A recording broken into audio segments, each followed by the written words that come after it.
Yeah, let's see how this works out. I've been around much more contentious talent in my life. I'll just leave it at that. I'll let you derive from that what you will. You may or may not hear from that same person on these airwaves tomorrow morning. I don't know. Well, I would just say, if I called Chad, just say, hey, David Reed, what do you think? Did you call Paul? Did you call Kaharski to say, what do you think about me doing the show with Jared Stillman? And if you did you get a... No, I didn't. No, because I knew exactly what he would say. But when he found out, he said, hey, I think that's going to work out, Chief. I said, that's the same exact thing people asked me when I told them I was going to be working with you about 10 years ago. How do you think that's going to work out? Gosh, I love it. Kaharski's doing the morning show tomorrow. I guess Joe's traveling back from the Final Four. I guess that would be the... Yeah. Okay, all right. David Reed, good to have you on board. And again, this is not like we are going and throwing some rookie into the fire here. This is like we're signing our own Aaron Rodgers to the team. After all the years and years and years of experience, glad to have David Reed on the program. Well, my darkness retreat starts next week, so we'll see who fills in. No ayahuasca, though. Or if you want to, knock yourself out. That's your business, not mine. So I do want to start with this because I saw the headline just like everybody else saw the headline on Saturday. The Titans canceled their private workout with Shedeur Sanders. And that led everybody on Twitter on Saturday, everybody connected to the NFL, to say, okay, that's it. They're taking Cam Ward. It's done. They are for sure picking Cam Ward. But for some reason, that wasn't my initial reaction. Again, I kept trying to figure out what happened with Chad Brinker, where he wasn't going to go to Colorado, told Jim Wyatt he wasn't going to go to Colorado, had Jim Wyatt, who works for him, publish the fact that he wasn't going to Colorado, and then decided to go to Colorado. Brian Callahan didn't even bother with the workout. And then they just said, yeah, we saw you throw on air in shorts. No big deal. So when I saw that, my initial reaction was actually the opposite of everybody else's. My initial reaction was, oh my God, maybe they want Sanders. Maybe they want Hunter. And they're going completely out of their way to make sure that everybody thinks the opposite, or they really like Sanders more than Ward and they want someone to trade for Ward because, let's face it, right now they own the rights to Cam Ward the same way the Texans own CJ Stroud. So let's make it look like we 100% like Ward when we really don't like Ward. Maybe that was me just going tinfoil hat guy. I don't know. But everybody else seems to think that them canceling the workout with Shedeur Sanders was, this proves it, Cam Ward is the guy. Now, let me say this. You're probably right. But here's what I can't get over when it comes to this. Okay, they did the top 30 visits. They did the pro day, Colorado, not even going to bother with a private workout. I believe I was listening to TD on the drive in, and I think TD was saying that Travis Hunter's top 30 got rescheduled, and now we'll see if he ends up even coming in for a visit. At the end of the season, Buck reported that the Titans front office didn't like any quarterbacks in this draft. That was at the end of the season. Now, TD said, well, they kind of like Sanders, but it's early in the process. And I'm going to assume, and maybe I'm wrong, but I'm going to assume that means that Ran Carthon kind of likes Sanders. Well, we know Ran Carthon's out. So if Buck was reporting at the time that the front office didn't like the quarterbacks, he's probably not referencing what Ran thought. He's actually probably referencing what Brinker and his cronies thought. So that's the first thing. At the end of the college season, this front office, according to Buck, didn't like any of the quarterbacks. And again, we think that that's probably Brinker. The second thing is the Titans hired Mike Borgonzi from Kansas City. And in Kansas City, which Borgonzi never shuts up about, in Kansas City, what they did was instead of overdrafting the quarterback with the first overall pick, they erred on the side of caution. They didn't overdraft EJ Manuel or Geno Smith. And then when they did draft a quarterback in Patrick Mahomes, they sat him on the bench.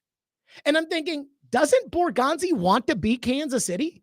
That's why I was like, oh yeah, they probably should, and they will, and they should, and whatever. Let's go get, I don't know, Sam Darnold.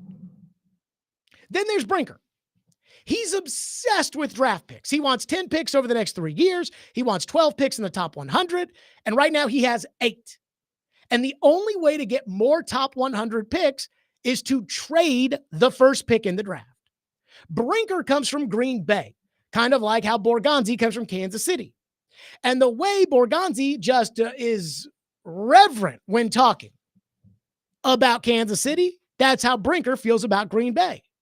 Well, in Green Bay, they never draft a quarterback with the first overall pick and then just throw him out there. They sit these quarterbacks on the bench longer than probably any other team in the league.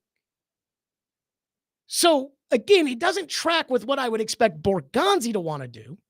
It doesn't track with what I would expect Brinker to want to do. It doesn't track with what Buck reported at the end of the regular season. And then there's this. So few people believe that Cam Ward profiles to be a franchise quarterback. It doesn't matter if he's the best of a bad class. What matters is he good enough? Is he going to be good enough to be able to win AFC South titles against CJ Stroud? And the people that do not believe this is a franchise quarterback are both near and wide. Gold jacket guys like Bill Polian, draft gurus like Mel Kiper Jr. They're saying, yeah, this isn't Peyton Manning. This isn't John Elway. This isn't Joe Burrow. Mel Kiper says Cam Ward has a worse grade than J.J. McCarthy did last year.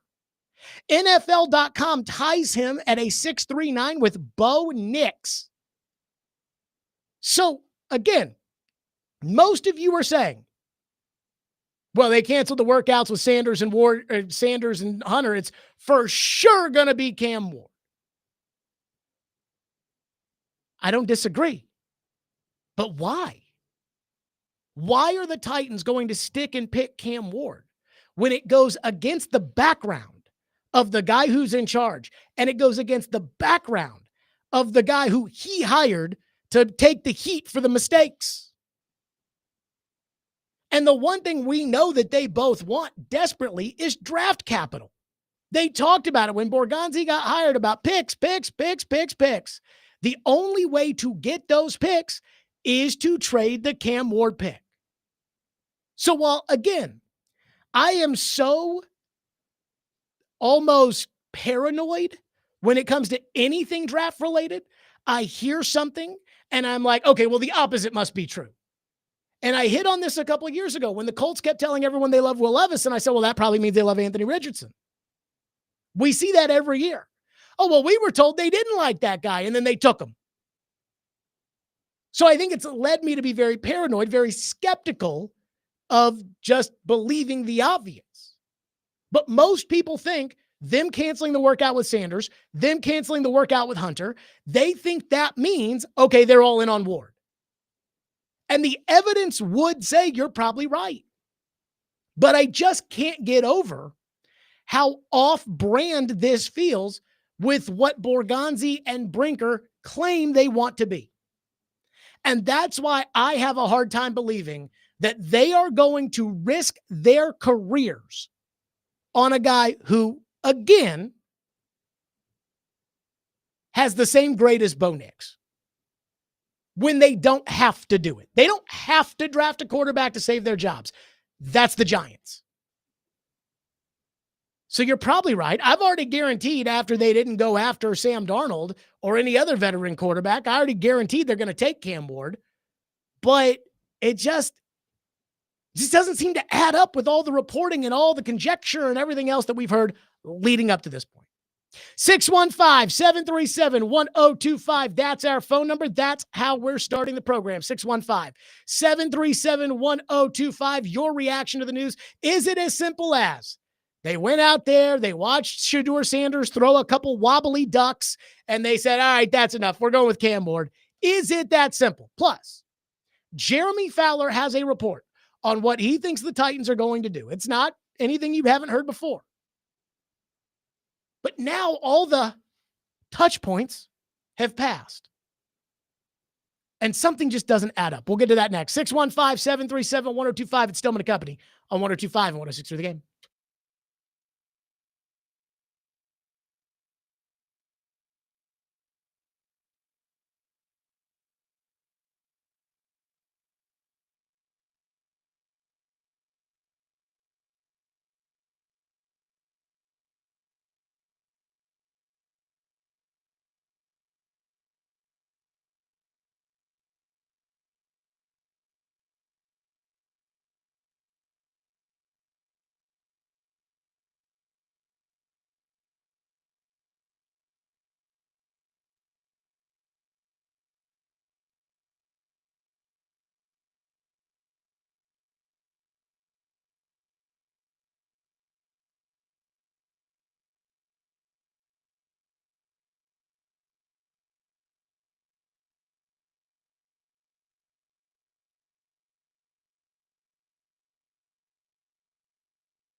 So what are you hearing from the teams with the top 3 picks? Start at the Titans in number 1, please, sir. Yeah, Jay, the people I've talked to with other teams picking in the top 10 and people inside the Titans organization do believe that Cam Ward, the Miami quarterback, will be the pick. They'd be surprised if he's not. Now, the Titans have not made a firm determination. Their front office is still going through the process.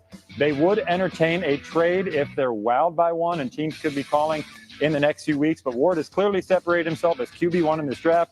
I'm told the Titans have been very pleased with his process off the field, his demeanor. They feel like they've got along really well, have some chemistry. So all signs appear to be pointing that way, barring a surprise. Okay, that was Jeremy Fowler yesterday on ESPN. And again, Did you hear what he said? Yeah, it looks like they're going to take Cam Ward. Everybody thinks they're going to take Cam Ward, but they'd still be open to a trade. In fact, can we get that cut again? I want you to hear how quickly, again, all the quote unquote touch points are pretty much over. They've had the combine, they've had the top 30 visit, they've had the pro day, they've had the private workout with Ward.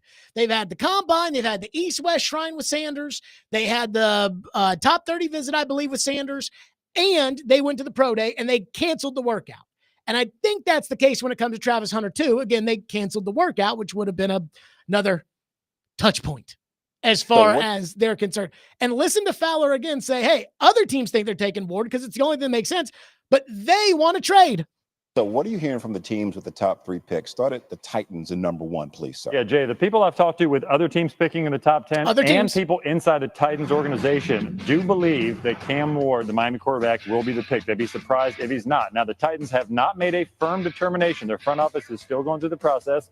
They would entertain a trade if they're wowed by one, and teams could be calling in the next few weeks. But Ward is clearly separated. If there's a trade and you knock our socks off, we'll do it. Am I the only person on the planet that says, wait a minute, what? That doesn't make any sense to me. Because if you think he's a franchise quarterback, you draft him. There is no price on a franchise quarterback. There is no team that looks at Peyton Manning, that looks at Joe Burrow, that looks at Trevor Lawrence and says, yeah, nah, let's take 2 first-round picks and trade away Peyton Manning. Nobody does that. If you think he's a franchise quarterback, the only time these franchise quarterbacks get traded or potential franchise quarterbacks in the draft, when a team has a quarterback that they like and they end up with that pick, they'll move back. You know, for instance, Chicago liked Justin Fields and they had Justin Fields and they wanted to give it one more try, so they moved back. But that's it. If you think he's a franchise quarterback, you take him, period. There's no price for a franchise quarterback. Or the guy absolutely wants out. So Houston, for instance, had to trade Deshaun Watson because he wasn't going to play for them anymore. The Seahawks knew Russell Wilson was toast and knew that they were selling high on him, and Matthew Stafford demanded a trade. Other than that, franchise quarterbacks do not get traded unless they're 83 years old like Aaron Rodgers. Josh Allen just became the first $100 million per season quarterback, and many of you don't know that. In fact, I'm going to tell you, Chad Forbes pointed this out on Twitter, at NFL Draft Scout, said that when Josh Allen signed his new contract, it was a 6-year contract that averages $55 million per year. And Josh Allen told the media, yeah, I didn't feel the need to be the highest paid quarterback and go for Dak $60 million. But at the same time, Josh Allen was really becoming a $100 million a year quarterback because, according to Chad Forbes, Josh Allen had 4 years and $129 left on his contract. So 4 years, $129.5, and his new contract was 6 years and $330. So he went from $129 over the next 4 to $330 over the next 6. That's $200 million for 2 extra seasons. Josh Allen is going to make $100 million per year extra on his new contract. There is no price for a franchise quarterback. So if there is no price for a franchise QB, then why do the Titans keep telling all of the insiders, whether it's Fowler, Schefter, Rossini, Schrager, all of them, why do they keep telling them that there is a price that they will take for this quarterback? I'd have to assume it's because deep down inside, they don't think he's a franchise quarterback. So if you don't think he's a franchise quarterback, then why are you going to pick him? Am I the only person on the planet that is thinking, wait a minute, if you keep telling everybody, barring a trade, and we're open to a trade, but it'd have to be a good trade, barring a trade, we're taking him. You're telling me that you're willing to either give up on a guy who you think is a franchise quarterback when you don't have a franchise quarterback on your team, or you are willing to take a guy who you don't think is a franchise quarterback. And am I the only person on the planet that thinks this way? I hear Paul and D. Mays talking about, well, I don't think it's fair to compare Cam Ward to where he would rank with all the other quarterbacks in the other drafts because this draft is different than the other drafts. Well, guess what? If he's not as good as C.J. Stroud, how can you expect him to beat C.J. Stroud? So I know there's a bunch of you out there, the YouTube chat probably. I know there's a bunch of you out there that think Cam Ward is a franchise quarterback. And if you think it, good for you. That's your business. I don't think it. I heard TD say today that Cam Ward will be a franchise quarterback. We shall see. There are guys that I thought were going to be franchise quarterbacks, like Jameis Winston, who is not a franchise quarterback. There are guys who I did not like at all coming out of college who haven't made it. Some guys have. I didn't like Lamar Jackson coming out of college. Obviously, Lamar Jackson's made it. But again, I'm talking about the Titans. If you think he's a franchise quarterback, you take him. This time last year, nobody was calling Chicago. Nobody was calling Washington. Washington said, we're going to take a quarterback. We're not trading the pick. Because they knew that these guys were franchise quarterbacks. I've never heard of a team, with the exception of the Baltimore Colts, so that's how far back you have to go. I've never heard of a team that had a franchise quarterback and then had to consider trading him. And Baltimore, they took him, and they only did it because he said he wasn't going to play there. I guess the Chargers would be the same when it comes to Eli Manning. That's it. And we know that's not the case with Cam Ward. We know that Cam Ward has not said, I will not play for the Tennessee Titans, or else we'd hear that. Boy, that would be rich, too, if Cam Ward did that. So somebody explain to me, and it is not as simple as, well, what's wrong with listening, Jared? Because, again, Miami tried to get Cincinnati to the negotiating table in 2020. According to Adam Schefter, they were willing to offer 3 first-round picks and more in order to get Joe Burrow. And they said, nah, thanks, but no thanks. So I'm trying to understand this. If the Titans think he's a franchise quarterback, then it's done. Then Cam Ward's the pick. The Titans don't have a franchise quarterback. You think he is a franchise quarterback? You pick him. You turn in the card, and now it's his organization, and on you go. If you don't think he's a franchise quarterback, the same way Andy Reid didn't think that Geno Smith or E.J. Manuel were franchise quarterbacks in 2013, what you do is you either take the best player available, which in this case would be Travis Hunter, or you trade out of the pick. The Titans are indicating to everyone that they think he's a franchise quarterback, but that they'd still trade the pick. That doesn't make any sense. 615-737-1025. I'll hit your phones. Your reaction again to everybody saying, I mean, it looks like they're going to take Cam Ward, but, and then there is a narrative that keeps changing. And I'm convinced this is all just draft smoke screen reaction, talk, conjecture. We'll get to it next.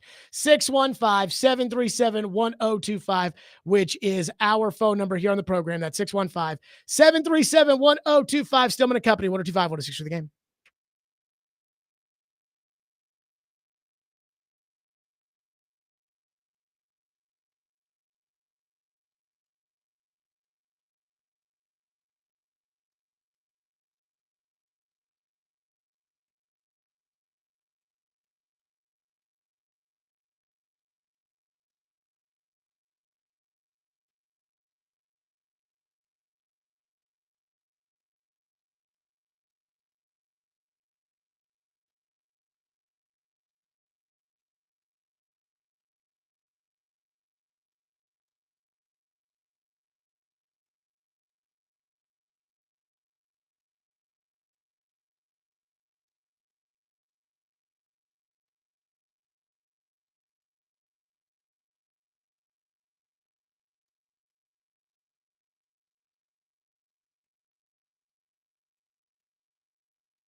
Now, Cleveland Browns, they are mysterious right now, and I think they like to be. They're enjoying this process. I show Abdul Carter here because the Browns have spent a significant amount of time with Carter through the last few weeks of this process. He has felt the love, the connection with that team. So if time invested tells us anything, he could very well be the pick opposite Myles Garrett. But they have a short list. Shedeur Sanders is on it.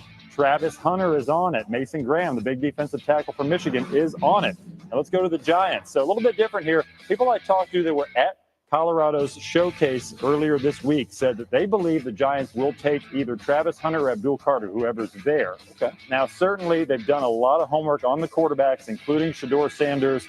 But a lot of teams I've talked to picking inside the top 10 believe that they've kind of tipped their hand signing Russell Wilson and Jameis Winston because they're pretty loaded up there on the veteran quarterback market. Will they add a draft pick to? It's a long draft. Certainly day 2, they could try to finagle and move around and get a passer as well. There you go. That was Jeremy Fowler, again, talking about Cleveland and talking about the Giants at 2 and 3. Now, look, if the Titans are going to stick and pick and it's Cam Ward and on they go, then it doesn't matter as far as what Cleveland wants to do or what the Giants want to do. But again, as he said, if there's a trade, the Titans would be interested in trading, which, again, I still don't totally understand. Like, if he's not a franchise quarterback, would you take him? And if he is a franchise quarterback, why would you trade him? But one thing I can't get over is when it comes to Cleveland. Now, the entire consensus, the belief, everything is that the Cleveland Browns are going to take Travis Hunter with the 2nd overall pick. The betting markets are on fire, saying that they're going to take Travis Hunter. The insiders, Jeff Howe at The Athletic, came away from the Pro Day in Boulder saying everybody thinks that they're going to take Travis Hunter at 2. You heard right there Fowler saying, hey, they're kind of zeroed in a little bit on Hunter. And yet, it seems to me like Cleveland keeps changing every 2 weeks, telling people what they're going to do. Because at the Combine, Adam Schefter said, Cleveland's going to go quarterback at number 2 overall. Now, we didn't know the Titans were going to go quarterback at number 1, but Adam Schefter said the consensus was Cleveland's going quarterback, that they owe Deshaun Watson all that money. So what they've got to do is they've got to take a young quarterback and they have to put him out there. Made sense at the time. Then about 2 weeks ago, it was Adam Schefter again who was saying they're going to take Abdul Carter. And everybody started mock drafting Abdul Carter to the Browns at number 2. I remember somebody, I forget who at ESPN, had made a comment on one of those shows where they had everybody's box up on the screen. And somebody had made the comment about New England hoping that Carter or Hunter gets to 4 so they can take him. And Schefter was just shaking his head saying, it's not going to happen. The Cleveland Browns are going to take Abdul Carter with the 2nd overall pick. Now everybody's saying the Cleveland Browns are going to take Travis Hunter with the 2nd overall pick. So what does all this mean? I think Cleveland, every couple of weeks, is telling people somebody new just to see how everybody else reacts. So let's say we're going to take a quarterback. Does that get the Giants at 3 to call? Does that get the Jets at 7 to call? Does that get the Raiders at 6 to call? Does that get somebody to pick up the phone, call us and say, hey, you're going to go quarterback? Let's have a talk. Does it get the Patriots at 4 to pick up the phone to say, hold on. Before you take Sanders at 2, what would it take for us to get up to 2 so that we can take Hunter or Carter? So they've already done that with the quarterback. They've already done it with Carter. Now they're doing it with Hunter. And so I'm starting to kind of try to read the tea leaves here on what Cleveland's going to do. I don't think Cleveland has their mind made up one way or another. And if they were a well-run organization, if they were the Ravens, if they were the Packers, if they were an organization that you knew had core values and stood by them, I would say, well, of course they're going to take Travis Hunter because Abdul Carter has a broken foot and hasn't worked out. But this is Cleveland we're talking about. They're a dumb organization run by an impulsive owner who gets talked into things on television. So I don't think the foot injury would bother him with Abdul Carter. It'll be fine. And he probably believes that.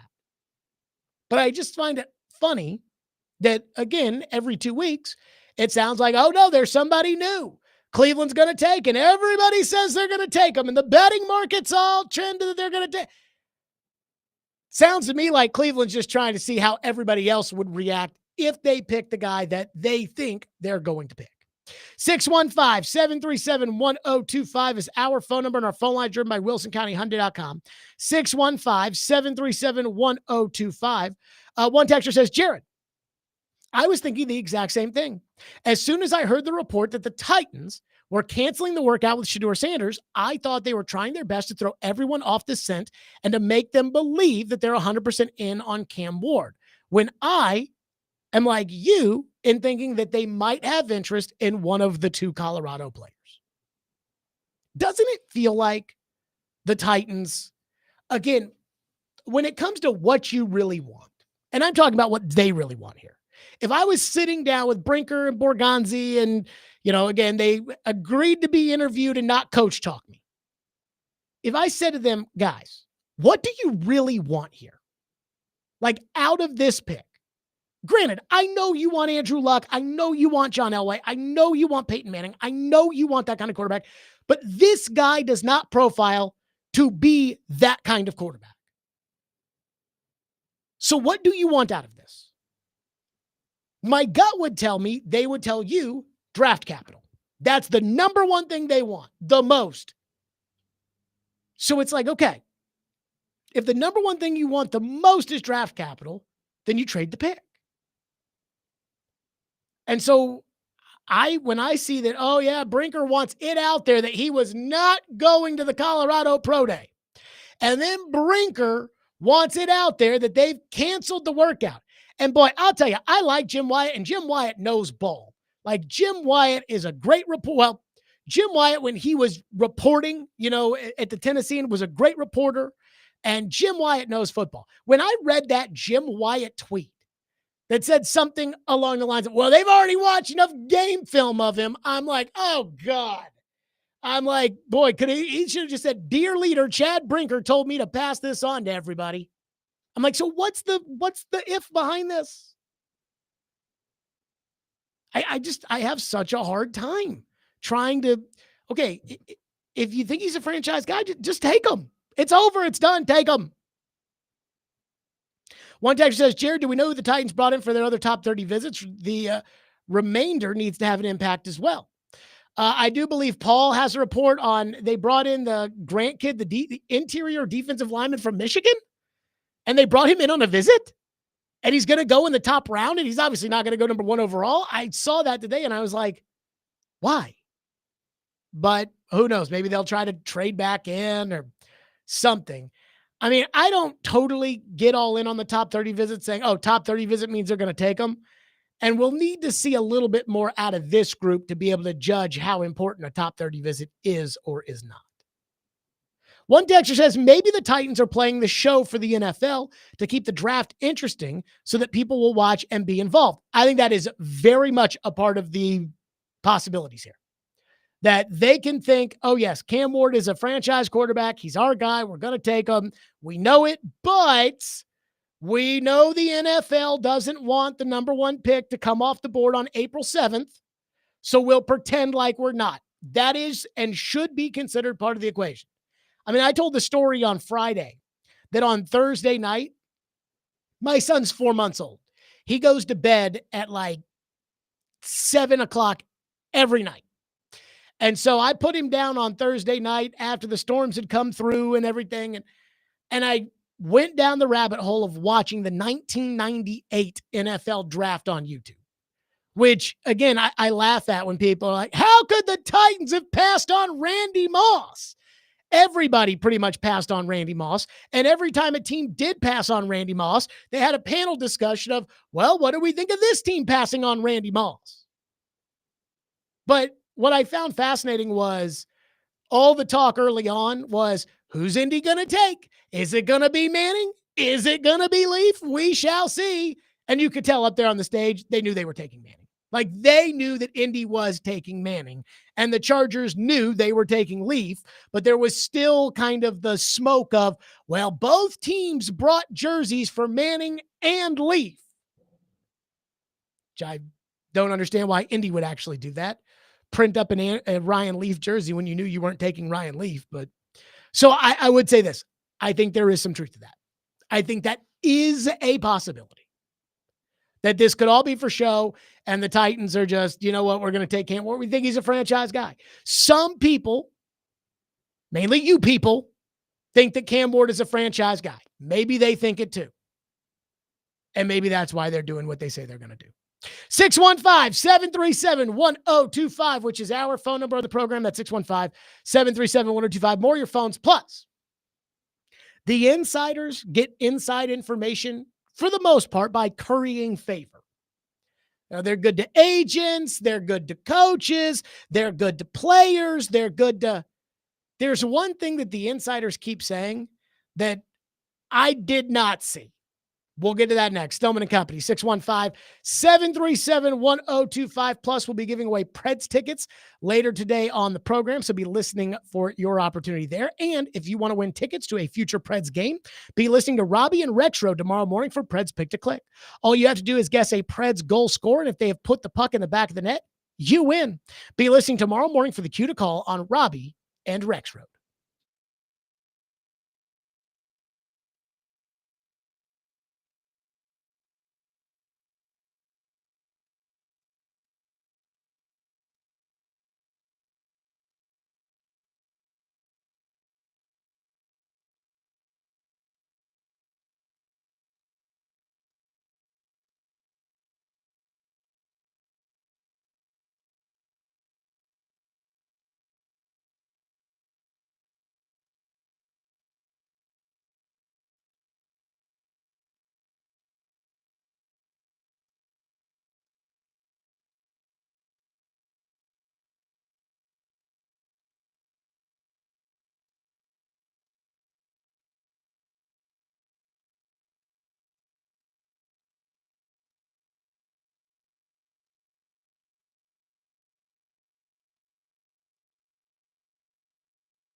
Shedeur Sanders looked good.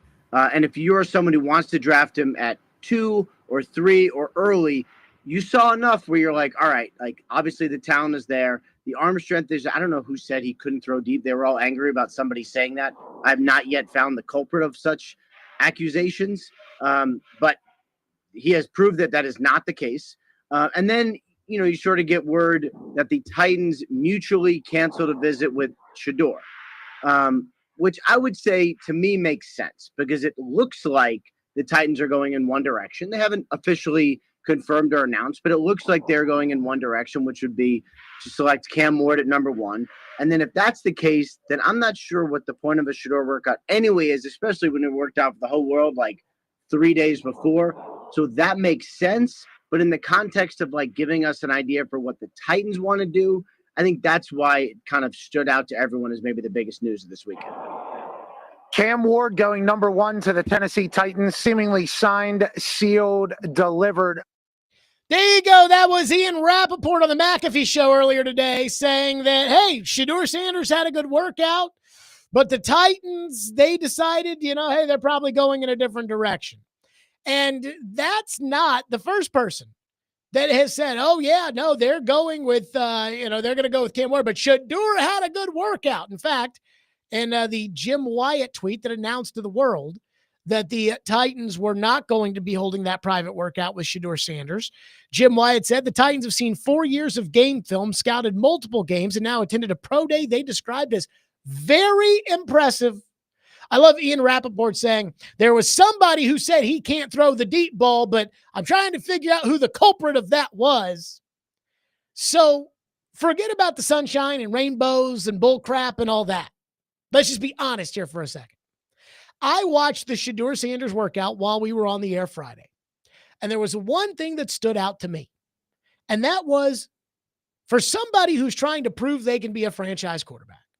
And somebody who's trying to prove they can be a franchise quarterback in inclement weather in Cleveland or with the Giants in New York. Shedeur Sanders sure does throw a wobbly football. And so it would make sense if the Titans saw the workout and saw that wobbly football and said, yeah, he's not as good as the other guy. Move on. But then that would mean that they were not impressed with his workout. That would mean that unlike what Ian Rappaport said, it would be a bad workout.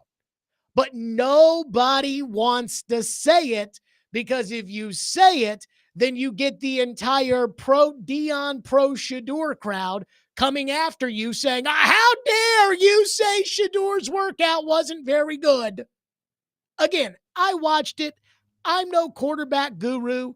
Just like I watched Cam Ward's workout and I saw Cam Ward missing throws in the red zone and the guys on the ACC network were taking their pants off talking about how good Cam Ward was. And I'm like, he wasn't that good, folks. And then the reports were, yeah, no, it was good. Wasn't great. It was good. And then with Shedeur, I'm watching that. I mean, this is Bucky Brooks on the NFL Network on their broadcast. Bucky Brooks has Shedeur Sanders ranked ahead of Cam Ward. And here's what he said during the workout watching Shedeur throw the ball.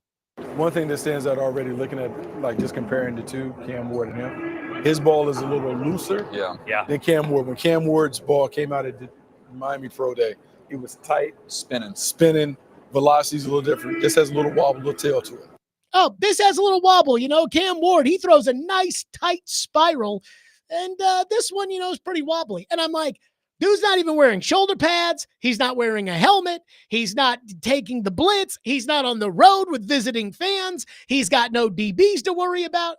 And he can't even throw a spiral? And you're going to tell me this is a good workout? Like, you think Peyton Manning wasn't throwing spirals at his workout? I mean, give me a break. Like, this is 2025. I forget who it was that threw those wobbly duck passes back in the day. Was it Jim Plunkett that threw those?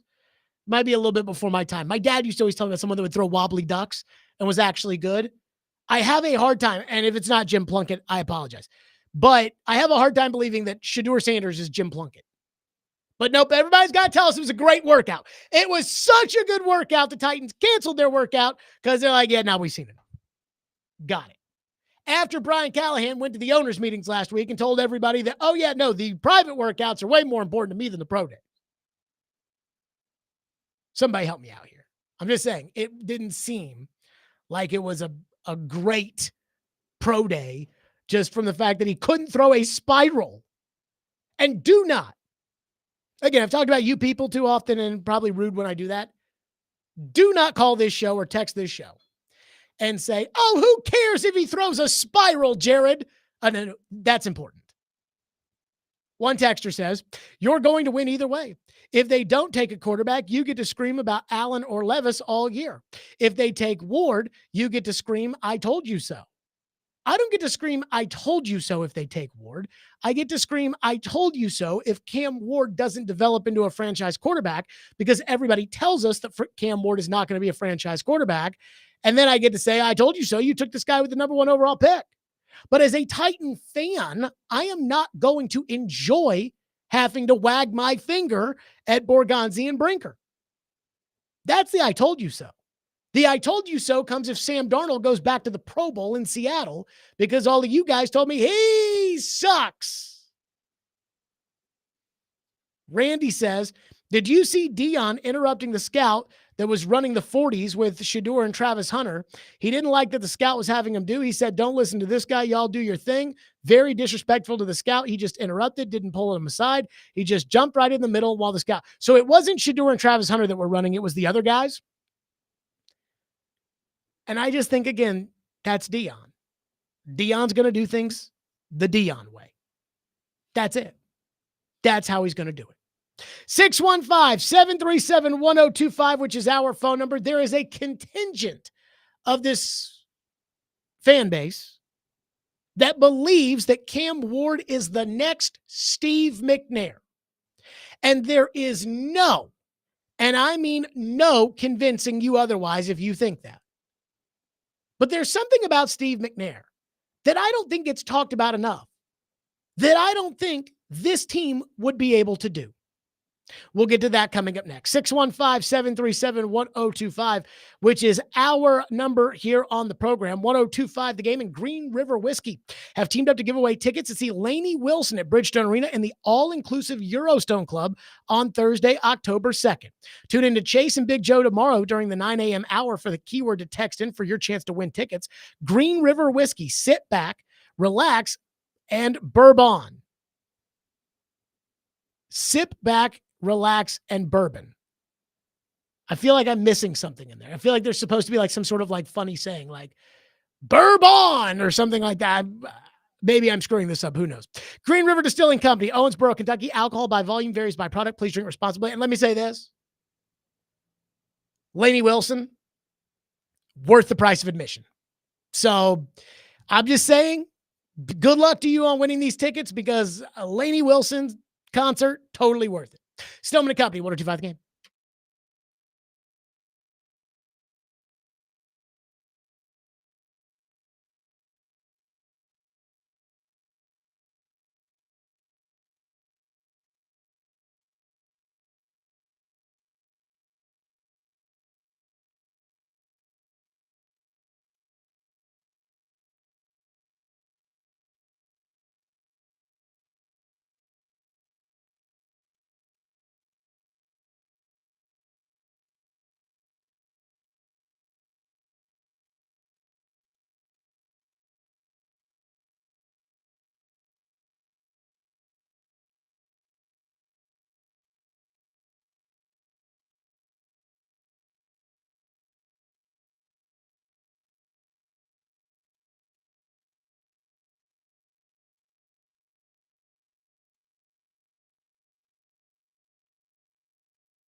Stillman and Company, 102.5, 106.3 The Game, streaming live on Twitter, Twitch, YouTube, and Facebook Live. We are live from the Busy Bee Plumbing, Heating, and Air Conditioning Game Nashville Studios, and we are presented by the Southern Bank of Tennessee.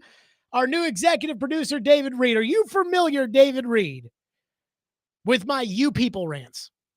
No, inform me. Okay, so this started about 2 months ago at the Super Bowl when I went on the Felger and Maz show, and I went nuts about how all the people in Boston seem to think that they've hired the great Mike Vrabel, and there is absolutely no way that the great Mike Vrabel could have ever done anything wrong as coach. And I just said, it's just you people think he's like a god. And I said, not you people, talking about the guys on the stage on the show, but you people out there, which apparently is something that I got from them just subconsciously. And I just now it's become my new thing. You people. So not you, David Reed, not you people, but you people. Some of you people have decided that Cam Ward is the next Steve McNair. Justin Graver, again, I didn't watch the video. He put out a video about a month ago that had one side of Cam Ward's face and one side of Patrick Mahomes' face, and it said the perfect QB prospect. And then he got mad at me when he was like, you didn't watch the video. I'm like, I'm not going to watch the video. I think it's ridiculous. Even if you're saying that this is the opposite of it, I don't care. Like, no. So he has a new video out. Air, H-E-I-R, Air McNair. And I've seen a lot of Titan fans say, he's the next Steve McNair. Now, don't get this confused with Bill Polian saying, hey, he kind of reminds me of Steve McNair coming out, because what Bill Polian is not saying is, oh, yeah, he's going to be Steve McNair. But let's just have the conversation for you people out there who look at this and say, Steve McNair. Do you know what the Oilers did when it came to Steve McNair? Do you want to know how Steve McNair became Steve McNair? Because I feel like I'm pretty well versed in this topic. Steve McNair is one of my all-time favorite players, as he is pretty much one of the all-time favorite players for everybody else who grew up a Titan too. But I hate when quarterbacks are compared to Steve McNair in this era, because what Steve McNair went through, I don't think quarterbacks go through nowadays. Number one, and again, I have no idea how tough Cam Ward is or isn't, but Steve McNair's toughness was legendary. It was his best trait. And again, there's only so many guys that can play through the pain and injuries and things that McNair went through. And I would never hold Cam Ward to that standard. But the other thing with McNair was, as a fan, I felt like the Titans could win any game, anytime he had the ball in his hands at the end of that game. I remember a game at the end of the 2003 season. They were really neck and neck with Indianapolis. That was the year that he and Peyton Manning ended up sharing the MVP award. And the Titans had fumbled the ball on a couple of kickoff returns with Eddie Berlin early in the game. Manning made them pay for it. They had to claw all their way back. They got a stop in the fourth quarter. I believe they were down by 3. I could be wrong, 3 or 4. And Indy was punting. And everybody in the stadium knew Steve McNair was going to lead them down the field and win the game. Everybody knew it. And then Justin McCarron, who had a great season that year, fumbled the punt. And the Titans lost. And I remember in the car on the way home thinking, if McNair had the ball in his hands, they would have won that game.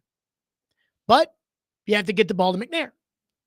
So if Cam Ward can give the Titan fan base and the Titans team that kind of feeling, then they've drafted the right guy. And I'm not knocking that if that's the case.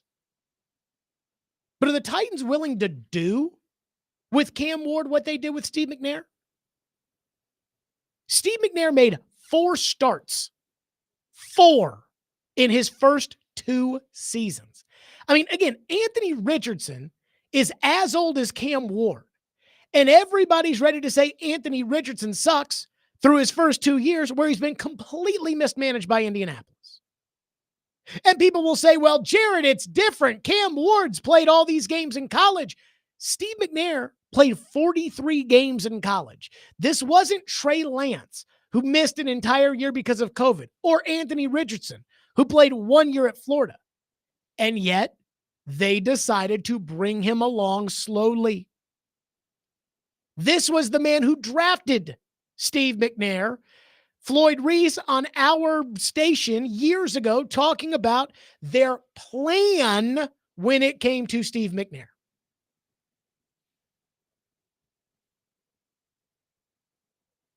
You got it, Reed. When we brought in Steve McNair, I said it'll take him a couple of years to learn, the offense, what we're going to do. It'll take him a couple of years to learn the league. Then we'll be ready to go. Then we'll be off and running. And he was lucky enough to have, the same offense, the same type system, many of the same coaches and things like that. So that helped.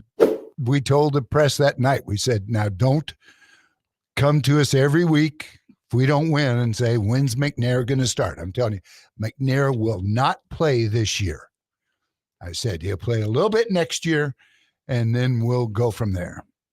And sure enough, Steve ended up playing like maybe the fourth quarter of a few games and maybe half of a game or whatever. Okay, so that was the plan. So you people that look at Cam Ward and say, Steve McNair, are you going to be willing to go through the growing pains that this organization was willing to go through with Steve McNair? The best thing that ever happened to Steve McNair was that in 1995, when he was drafted, the Oilers were on their way out. In 1996, they were for sure on their way out. In 1997, they played in Memphis. They had no fans. So there wasn't a big local media outrage. Oh, man, why get him out there? We need him. He's our guy. We drafted him. They didn't have to deal with that. The fans in Houston hated the team, so they weren't going to get all worked up one way or another. Then the team moved. Nobody in Memphis cared about him. We here in Nashville didn't yet care about him. So Steve McNair didn't have to go through what all these other quarterbacks have to go through, which again is like Anthony Richardson. He sucks, even though they haven't really done anything to help his development. And when it comes to Cam Ward, there are holes in his game, just like there were holes in Josh Allen's game, just like there were holes in Patrick Mahomes and Lamar Jackson's game. Are the Titans smart enough and willing to be able to work with those holes? It's easy to say today, oh yeah, we've got a plan for developing the quarterback. But let me ask you all this question. What was the plan for developing Will Levis? Because Will Levis had holes in his game. So what was the plan for developing Levis? Because in hindsight, it seems like they just stuck him out there behind a terrible offensive line, and then they changed the coach on him, and they just decided he was going to be a franchise quarterback, and there was no real plan to it. It was just, all right, Will, here you go. And how'd that work out for him? Not to say that even if they had the greatest plan that Will Levis would have become a franchise quarterback, but let's not consider the Titans innocent in this as well. So when it comes to Cam Ward, I'm going to ask you this question for you people that seem to just think he is Steve McNair. Are you going to be willing to deal with the growing pains and accept the growing pains that will come with trying to develop Cam Ward, who, again, is not Manning, is not Elway, is not Joe Burrow, and is not Andrew Luck?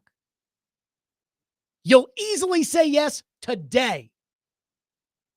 But when push comes to shove, will you actually be willing to deal with this? And I feel like the answer is no.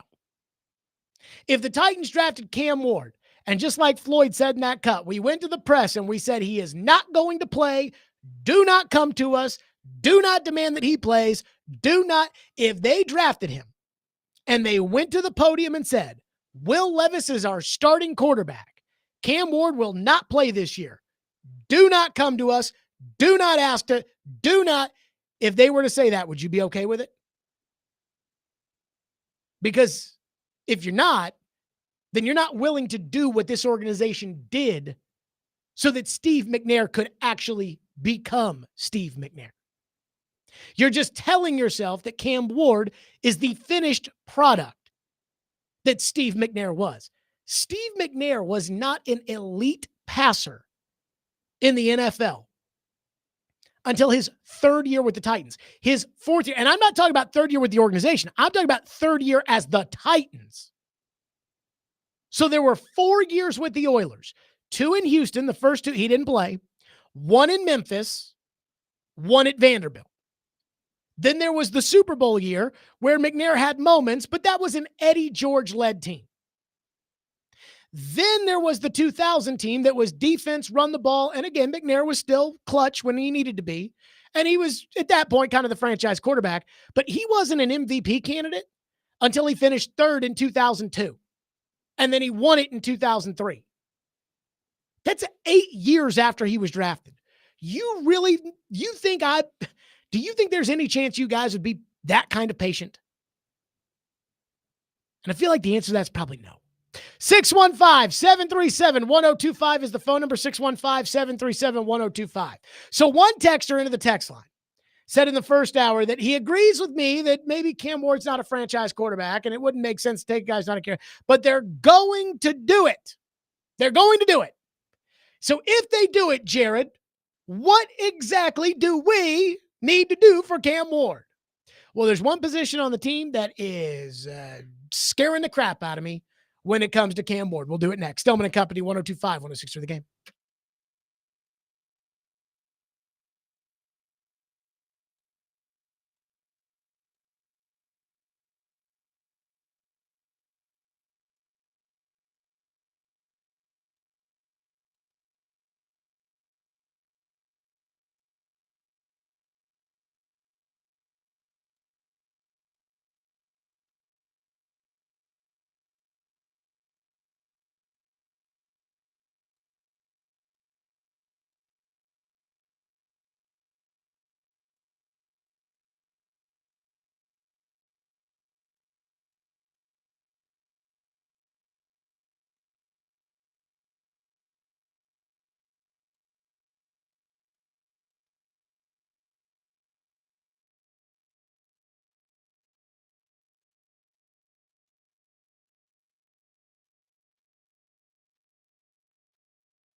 I'll have a couple of questions here. I'm not opposed to it. In fact, I would do it. But is he the first pick because he's a true number one pick in the draft quarterback, or is he just the best quarterback in this draft? I think that question has to be answered. And anyone who's running a draft that's run multiple drafts would have a points of reference. That's the first thing. Second thing, when are you putting him on the field? What is the plan for him? Are you going to start with Levis and let the guy do what? Learn from Levis? There's not much to learn from Levis. So I just want to hear the plan. And not today.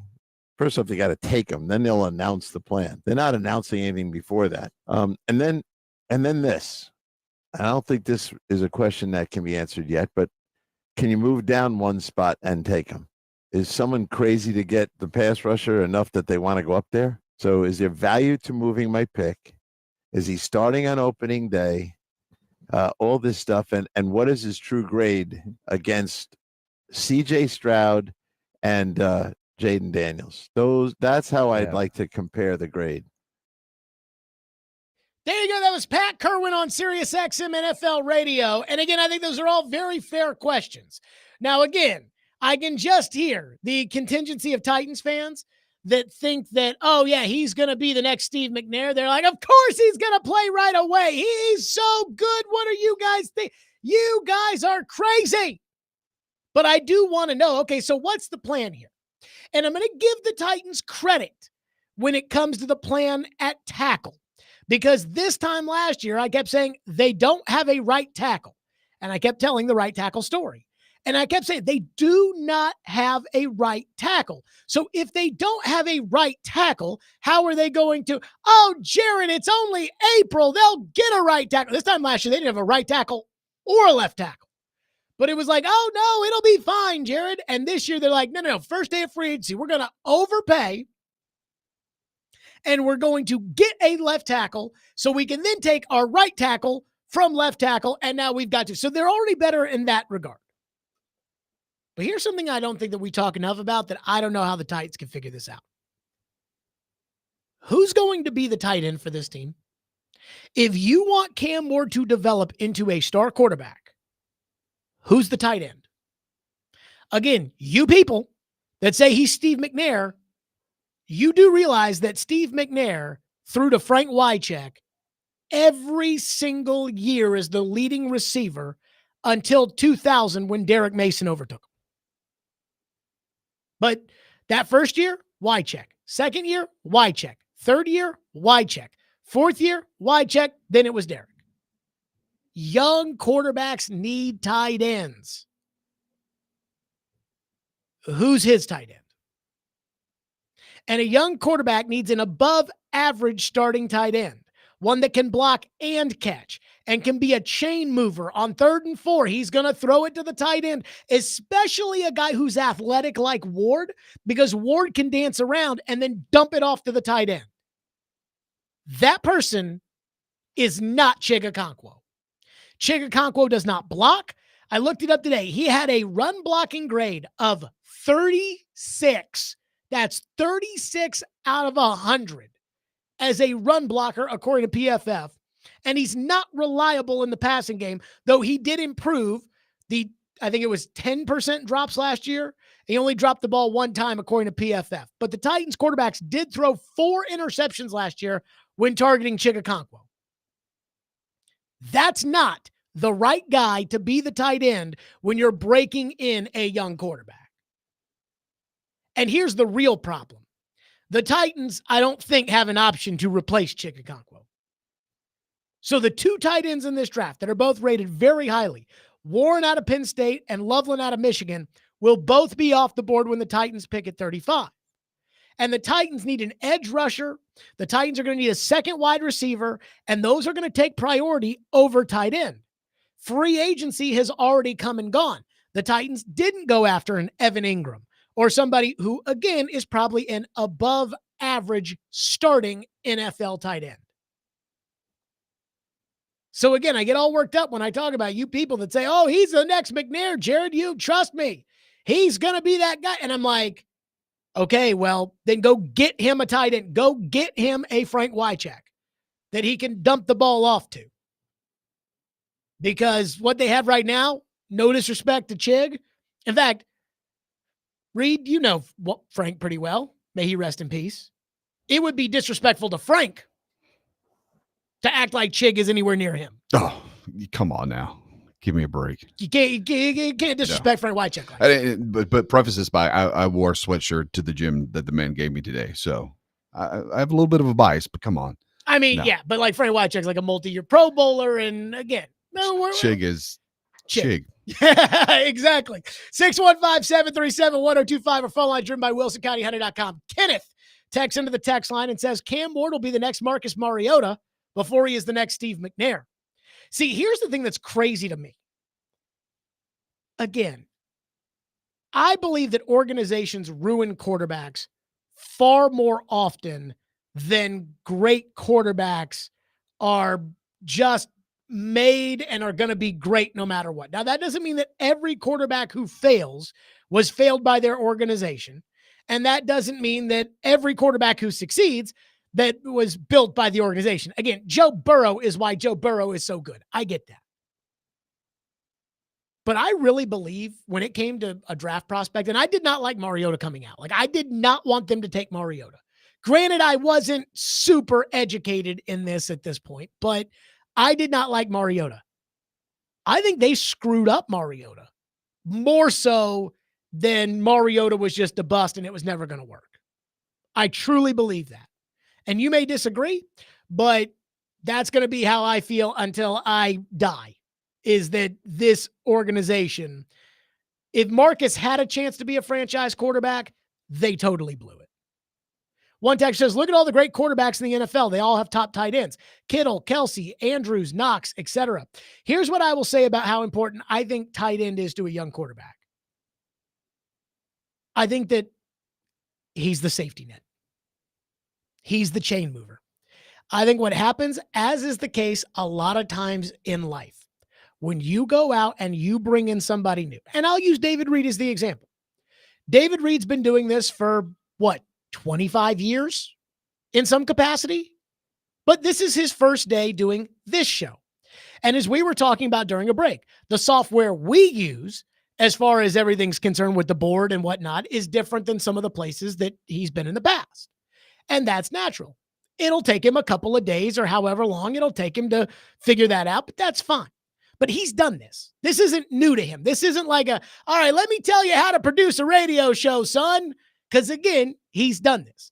You bring in a rookie quarterback, these guys have not done it. If you stuck somebody behind the board for the first time ever, and they had to produce the Stillman and Company program, they would be a fish out of water. They'd have no idea. They'd be just struggling for air. And I say this because if you draft a young quarterback and you stick him in the NFL, he's learning all the new vernacular. He's learning all the playbook and the way the league works and everything else. And you're going to be going through all of this. Now here comes the blitz. Oh, I didn't read it right. Oh, I didn't throw it to the tight end. When your tight end is Chig as compared to George Kittle, that's a problem. Andy says he would move Burks to tight end. I'm done with Burks. You guys can, I don't care if he's receiver, tight end, tackle, popcorn vendor. Do not care. That's your business. But I personally, you guys worry about somebody else. Because I am not, I don't have time to worry about Traylon Burks. Dylan in Antioch says Brock Bowers is looking pretty good right now. Well, here's the problem with this. If you drafted Brock Bowers, you don't have a right tackle. So, I mean, again, I think they screwed it up. I was sitting there on draft night saying Bowers. And then they took J.C. Latham and I had a meltdown. By the way, I am assuming there will be no meltdown this year. Now, maybe that's a strong assumption. I thought there would not be a meltdown last year on draft night, but my gut tells me no meltdown this year on draft night. We need to start running our draft night promos pretty soon, eh? 615-737-1025, which is our phone number. We continue along. Stillman and Company, 615-737-1025 if you want to weigh in here on the program. And let me tell all the fine folks out there. It's time for the 4th annual 615 Open Charity Golf Tournament. Cromwell Media, along with partners Fox 17, Outfront Media, and Social Indoor, are proud to announce we will be back at the Hermitage Golf Course on Thursday, May 29th to make a difference while having a great time. You can join us and a few guest media members, athletes, and musicians as we raise money for Folds of Honor. Donations will go to provide life-changing scholarships to families of America's fallen or disabled military and first responders. Sign up to play or sponsor by going to 615open.com.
But no, look, he's just trying to find a seam and know that, hey, I'm going to try to force it to him if he's open.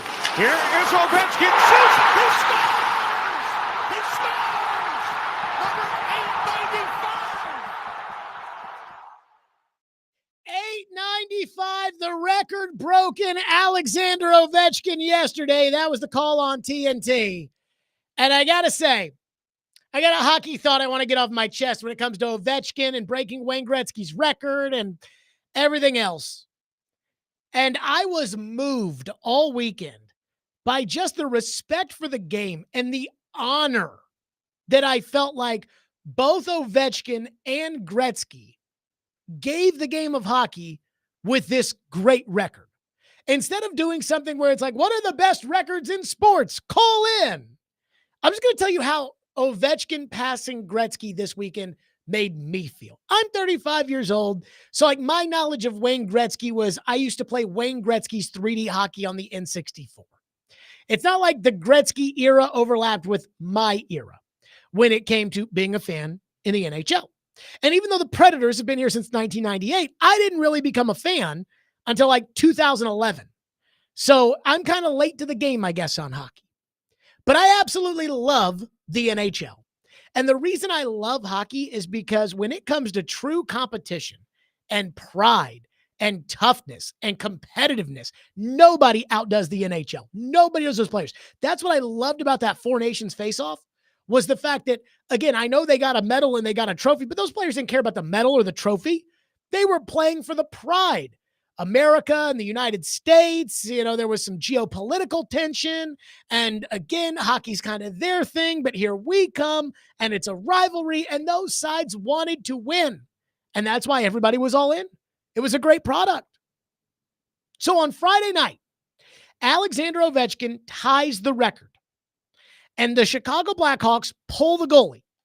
And Spencer Carberry, the coach in Washington, is ready to put Alexander Ovechkin back out on the ice to go put in an empty netter and break the record. And Ovechkin turns to Carberry and says, no, I'm not going to break the record on an empty netter. And I thought, good for you. Because it would be like breaking the home run record off of a pitching machine. It's like, no. Let's make it tough. Let's make it real. And I think it's great because I think Ovechkin looks at it and says, this is going to be the goal that everybody remembers. So on the goal that everybody remembers, I don't want to see the puck just sliding into an empty net. I want to see, me rip it past Ilya Sorokin. So I find that, again, to be so honorable and respectful for the game. And then there's Gretzky, and he was at the games. And he was taking pictures with Ovechkin. When he tied the record, when he broke the record, he was down on the ice, microphone in hand yesterday after he broke the record. And did you hear why Wayne Gretzky said it was important for him to be there and to show Alexander Ovechkin the respect when he broke the record? Because Wayne Gretzky said that his father told him, I hope you show the next guy the same amount of respect that Gordie Howe showed you. And again, it goes back to the game. It goes back to the respect. It goes back to, again, the word honor, which in our society over the last 10 years has become infinitely less important and meaningful by the day. Less people have honor, less people value honor. But in hockey, honor is a name of the game. It's just as important as the money the players get paid. And so I see the respect that Ovechkin has for the record, that he's not going to score a cheapie. I see the respect that Gretzky has for the game, for Gordie Howe, for his father, and for Ovechkin, that he's there, he's on the ice, microphone in hand. Even yesterday, after the game was over, Ovechkin asked Sorokin if he could have his stick. And so Sorokin gave him his stick, and then Ovechkin took a picture with Gretzky and Sorokin. And again, it's just the respect these guys have for each other and the respect these guys have for the game. That's why I love going to the games, because every time you go to an NHL game, it's a war out there on the ice, and these guys are giving it their all. The playoffs are so intense because you know how much these guys care about winning the cup. In basketball, LeBron couldn't give a rat's ass as long as his podcast buddy's the coach and as long as his son's on the team. He didn't care about the game. He cares about himself. And the baseball record, the home run record, which was again, daddy of a record for forever when Hank Aaron had it. The guy who owns the record cheated to get it, and everybody knows he cheated. When he hit his home run, Barry Bonds, to break the record, Hank Aaron recorded a video they played on the Jumbotron. Why? Because Hank Aaron, unlike Wayne Gretzky, didn't have the respect for Barry Bonds to lug his ass out to San Francisco to honor Barry Bonds when he knew Barry Bonds was cheating the game and cheated his record. And this is why I love the NHL. I'm not going to get on here and try to tell you that the NHL is more popular than the NFL or that, it should be more popular than basketball. It should be more. I'm not going to do that because I don't believe that. But this is why I love the NHL. This is why I'm a season ticket holder when it comes to the NHL. This is why I like the NHL playoffs. This is why I love the Four Nations face-off. Because the players still care about the game. Like for the guys that come after them, it still matters. For the guys that came before them, they still respect Gordie Howe and they still respect Wayne Gretzky. And to me, that's a big deal. I just find it so commendable, so honorable, just so, again, this is why I like hockey. Because it is so competitive and there's not a lot of bullcrap. There's not a lot of conniving and scheming and this is not like basketball where the lead topics are Stephen A. Smith and LeBron got in a fight. This is about competition. It's about the game. This is why people love sports. You want to know what's crazy? These guys make all this money because we watch. That's why they get paid. The TV revenues, the ticket sales, everything else. Well, we watch because we enjoy the competition. We don't watch because of how much they get paid. So they get paid because of the competition, because we love the game. We don't love the game because of how much they get paid.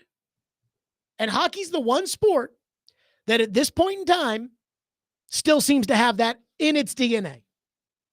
Whereas, again, the NFL, they're so greedy, they'll play 3 games on Christmas Day on a Tuesday if it makes them feel better about it. They'll play a playoff game on a streaming channel.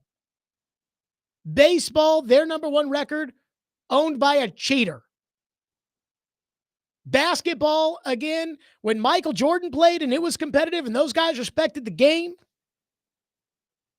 people watched. Now, load management, days off, play-in tournaments, just whatever. So I got to say, that's my big take on the Ovechkin thing. I credit to him. You know, that's an incredible feat. The fact that he did it in as many games as Gretzky did it is freaking wild. I keep wondering, Ovechkin was drafted in 2004. They didn't play a hockey season that year. How many more goals would Ovechkin have if he had played in 2004? If it wasn't for COVID?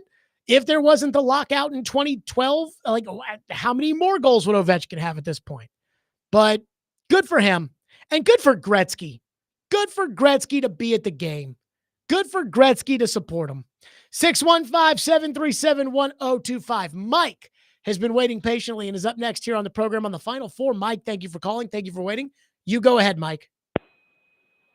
Say, I wanted to get your take on the full court press. It seems to me like everybody's talking about Duke and not able to make the final shot. To me, the real story was they couldn't handle the full court press. And the same thing happened in the women's Final Four. I think it was Texas, and they came out with a full court press, and the other team couldn't handle it. And it just makes no sense to me how we have these super teams and they can't handle a full court press. Just want to hear your take on it. Yeah, I think Duke lost the game because they choked. Thank you, Mike. I think Duke choked. And I mean this with all due respect to Houston. Houston is tough, and they're well coached, and they hung in there. Duke freaking choked. I mean, my goodness, did they blow that game on Saturday night. I don't think Auburn choked. I think Florida just kind of has that thing in them where when it comes to the second half, Florida plays their asses off. And that Walter Clayton Jr. is just a freaking bad man. But man, Duke choked. Although I do love that Cooper Flag. Oh my God, that guy, he's incredible. I have a thought on him at some point here. 615-737-1025, which is our phone number. We'll get back into your phones. Plus, speaking of hockey, they're still, basically 900 goals away from one Predator passing Alexander Ovechkin, but he did make his debut yesterday. I've got a thought on that. We'll do it next. I'm in a company 1025, 1063 The Game.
Stillman and Company, let's give something away. 615-737-1025.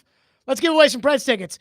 Be caller 5 right now at 615-737-1025, and you'll win a pair of tickets to see the Predators take on Utah, the Utah Hockey Club at Bridgestone Arena on Monday, April 14th. Good luck there. We'll be at Bridgestone Arena tomorrow as the Predators get set to take on, I believe, the Islanders. Tomorrow, Barry Trotz will join us at 5 o'clock. So last night, they lost 2-1 to Montreal. I don't care about that. You know me. I'm all about getting the best pick and going with the, third overall pick, second overall pick, first overall pick, and go draft one of these young big boy forwards and move on. But Matthew Wood, the Predators' first-round pick, or the first-round pick that the Predators made in the 2023 draft at Bridgestone Arena, made his NHL debut last night. Now, he didn't do anything. And again, that's okay. It wasn't expected. Part of the deal when his college season ended, and Barry Trotz will never say this, but this is how the league works. Part of the deal was, okay, you're going to get to play a couple of games at the NHL level, and then we send you to Milwaukee. And then you'll be with the Admirals as they go through their playoff run. And then next year, you'll come to Nashville for training camp, and then you'll go back to the Admirals, and he'll probably be with the Admirals until like 2027, which is just reality. And again, I'm fine with that. But here's what the Predators need, and it doesn't have to be Matthew Wood. It just has to be one of these guys. And they've got all these prospects and all these first-round picks that they've garnered over the last couple of years. And yet it kind of feels like none of these guys really project as stars. Maybe Tanner Mullendijk becomes a first-pair defenseman. But again, we're talking about stars, as in goal-scoring forwards. Matthew Wood is the second, according to The Athletic, the second highest-ranked prospect in the organization. And he kind of profiles as a second-line winger. Maybe. They traded Yaroslav Askarov for David Edstrom in a first-round pick. Well, David Edstrom needs to pop. He's a 19-year-old in Finland, I guess, or wherever he is, Sweden or whatever. One of these guys. I'm not saying all of them, but they've taken all these guys in the first round over the last couple of years. They took Zach LaRue in the first round. They took Fedor Svechkov in the first round, and now they're up with the big club. But again, when it comes to Svechkov and LaRue, do you see a star? So those guys aren't stars. Joakim Kimmel's at Milwaukee. Maybe he becomes a star. Tanner Mullendijk will be with the team next year. Maybe he becomes a star. Matthew Wood made his debut yesterday. Maybe he becomes a star. Igor Surin was their first-round pick last year. He's in Russia. Maybe he down the road. Again, they just need one of these young guys to be a star. And I don't care who the young guy is who becomes a star. But they just need one of them. And then, and I'm talking about forwards. I mean, the defensemen, they probably need Mullendijk to be eventually a top-pair defenseman. And then after Mullendijk is a top-pair defenseman, then the other guys, it's Stastny and Gibson, and then they go. But the young guys, they need one of these guys to be a first-line player, like a first-line goal-scoring, difference-making player. Think about this. The Predators' acquisition for trading Matthias Ekholm is going to end up being Reed Schaefer, who is a young guy, former first-round pick by Edmonton, who has been coming up the pipe for the last 2 years. We haven't seen him, but he's coming up the pipe. Tanner Mullendijk, and I believe one of their first rounders this year will be what they end up getting for Ekholm. They need one of these guys to be a star. That's what they need. And yet, when it comes to them, when it comes to these players, it's always like, I read the Scott Wheeler at The Athletic who breaks down the prospects, and it always says, here's the Reed Schaefer kid. Here's what they say about him. He tops out as a bottom sixer because he lacks some of the finer skills and processing to be more than that. Okay, great. Okay, well, let's see. What about, tell me about, let's see, Matthew Wood. What does he project as when it means the NHL? Scott Wheeler says, when it comes to him, He needs to find a way to get quicker in order to maximize the rest of his talents. I like the way he slows down the game, adjusts and maneuvers his frame, and shades the puck. And I believe he's got middle six and power play upside as a winger. Well, that's Craig Smith. Like, I need better than Craig Smith. I need stars. I need like a Philip Forsberg. I need somebody to be the next Forsberg.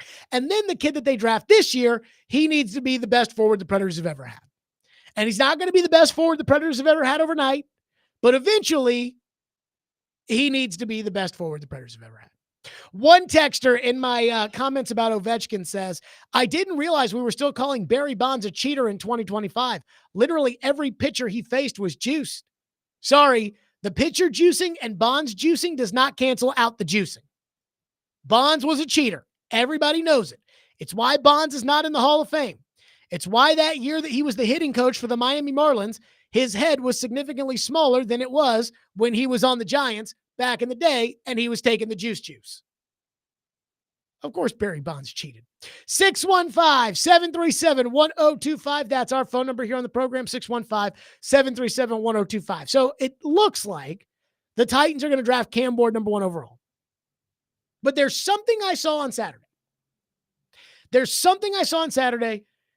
That is the biggest reason of why I'm skeptical that they should draft Cam Ward. We'll get to that next. The Atlanta Braves country road trip is coming to town and teaming up with the Predators in 102.5 The Game. Join us at the BetMGM Sports Lounge at Bridgestone Arena on Wednesday, April 16th for a Braves watch party as they take on the Tampa Bay Rays at noon. There'll be free giveaways like hats and t-shirts, plus you could win autographed baseballs and free Braves tickets to a game of your choice. Also, the first 15 people in the door will get a pair of Preds tickets to that night's game. First 15 people. How about that? For more details, visit theGameNational.com/events.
Stillman and Company, 1025, 1063 The Game, streaming live on Twitter, Twitch, YouTube, and Facebook Live. We are live from the Busy Bee Plumbing, Heating, and Air Conditioning Game Nashville studios, and we are presented by the Southern Bank of Tennessee.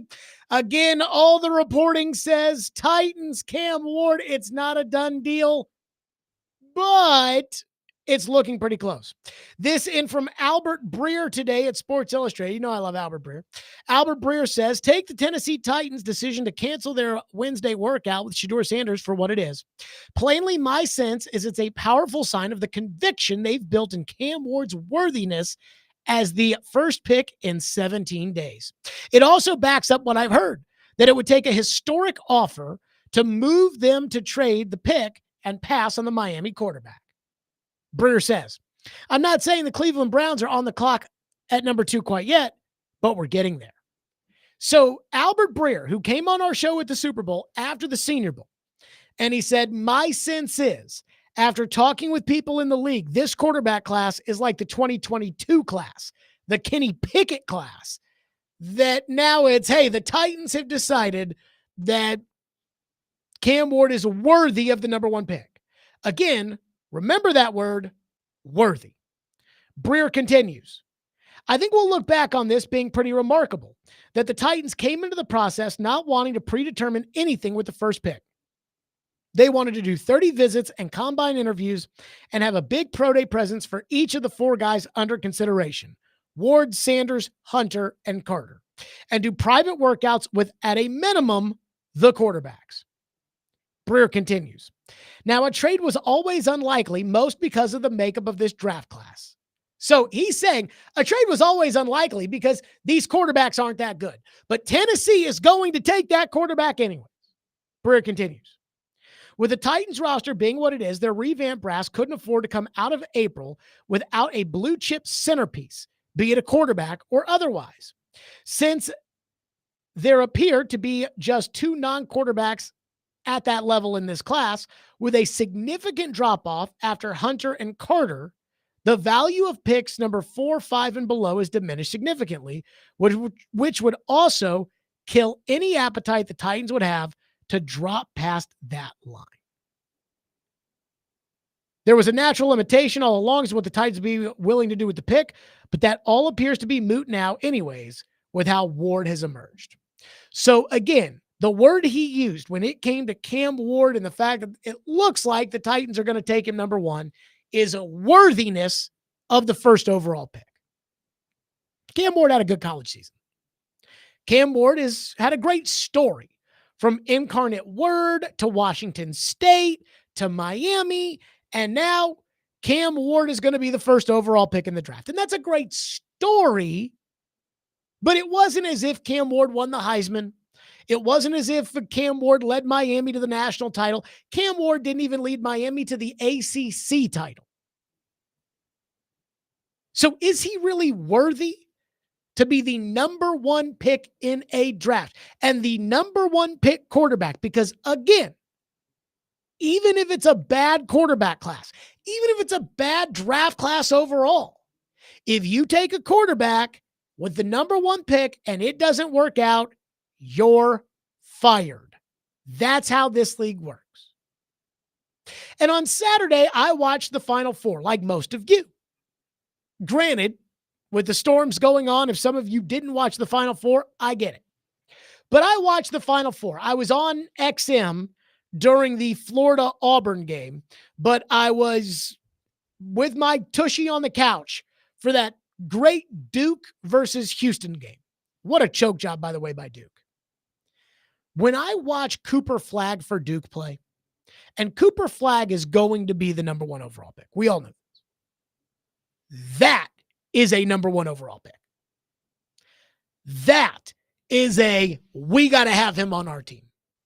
If I was an NBA team and I had a shot at barely missing the playoffs, getting into the lottery, and maybe ending up with Cooper Flagg, I'll take it. When I watched Cooper Flagg play for Duke, I thought to myself on Saturday night, this is what LeBron James would have looked like in college if he had to go out of St. Vincent, St. Mary's somewhere instead of going right to the NBA. Cooper Flagg is awesome. He is big. He is athletic. He can handle the ball. He can shoot. He can pass. I know he didn't make the big shot at the end of the game, but again, I think if you watched that game on Saturday night, you saw Cooper Flagg at 18 years old, who should be a senior in high school, and you're thinking to yourself, that kid can ball. That kid, no doubt about it, number one pick, no discussion. Look, will he end up an all-time great? I don't know. Will he end up LeBron James? I don't know. Will he end up Christian Laettner? Again, I don't know. But that's what the first pick of the draft looks like. That's not Cam Ward. And so I cannot get over what it feels like the Titans are going to do, which is something that, again, deep down inside, I'm just convinced is not in their DNA. Mike Borgonzi comes from Kansas City. Now, he was already in Kansas City when Andy Reid and John Dorsey showed up, but he was a young personnel guy. So my guess is he was probably minding his P's and Q's and doing everything he could to try to get in the good graces of John Dorsey and Andy Reid. And the crossover between Brinker and Borgonzi is that John Dorsey comes from Green Bay, and Green Bay is, of course, Chad Brinker's DNA. So John Dorsey, Andy Reid had the number one pick in the 2013 draft. It was a bad draft class. They ended up taking Eric Fisher, the left tackle, with the first pick out of Central. I believe he was out of Central Michigan. Is that right, Reed? Central. I feel like Central, Fisher was out of Central Michigan. Eastern, West, those Michigan schools. If it's not, but it was some Scarbini school, right? Yes, It was. Yes. Yeah. Okay. It wasn't Michigan. So they took Eric Fisher first overall. Now, look, that was a franchise left tackle, and that was good enough. But they didn't overdraft a quarterback because they had to. And if you ever listen to Mike Borgonzi do an interview, all he ever does is talk about Kansas City this, Kansas City that. So, again, his DNA is not to overdraft the quarterback. Then there's Brinker. He comes from Green Bay. And what is, again, Green Bay's brand? The Steelers have a brand that's we don't fire the we don't fire the coach. In Green Bay, it's we always develop the next franchise quarterback. We went from Brett to Aaron, from Aaron to Jordan, and now this is where we sit. So they've never just thrown a rookie out there in Green Bay in the last 40 years and said, here you go, son. And that's Brinker's DNA.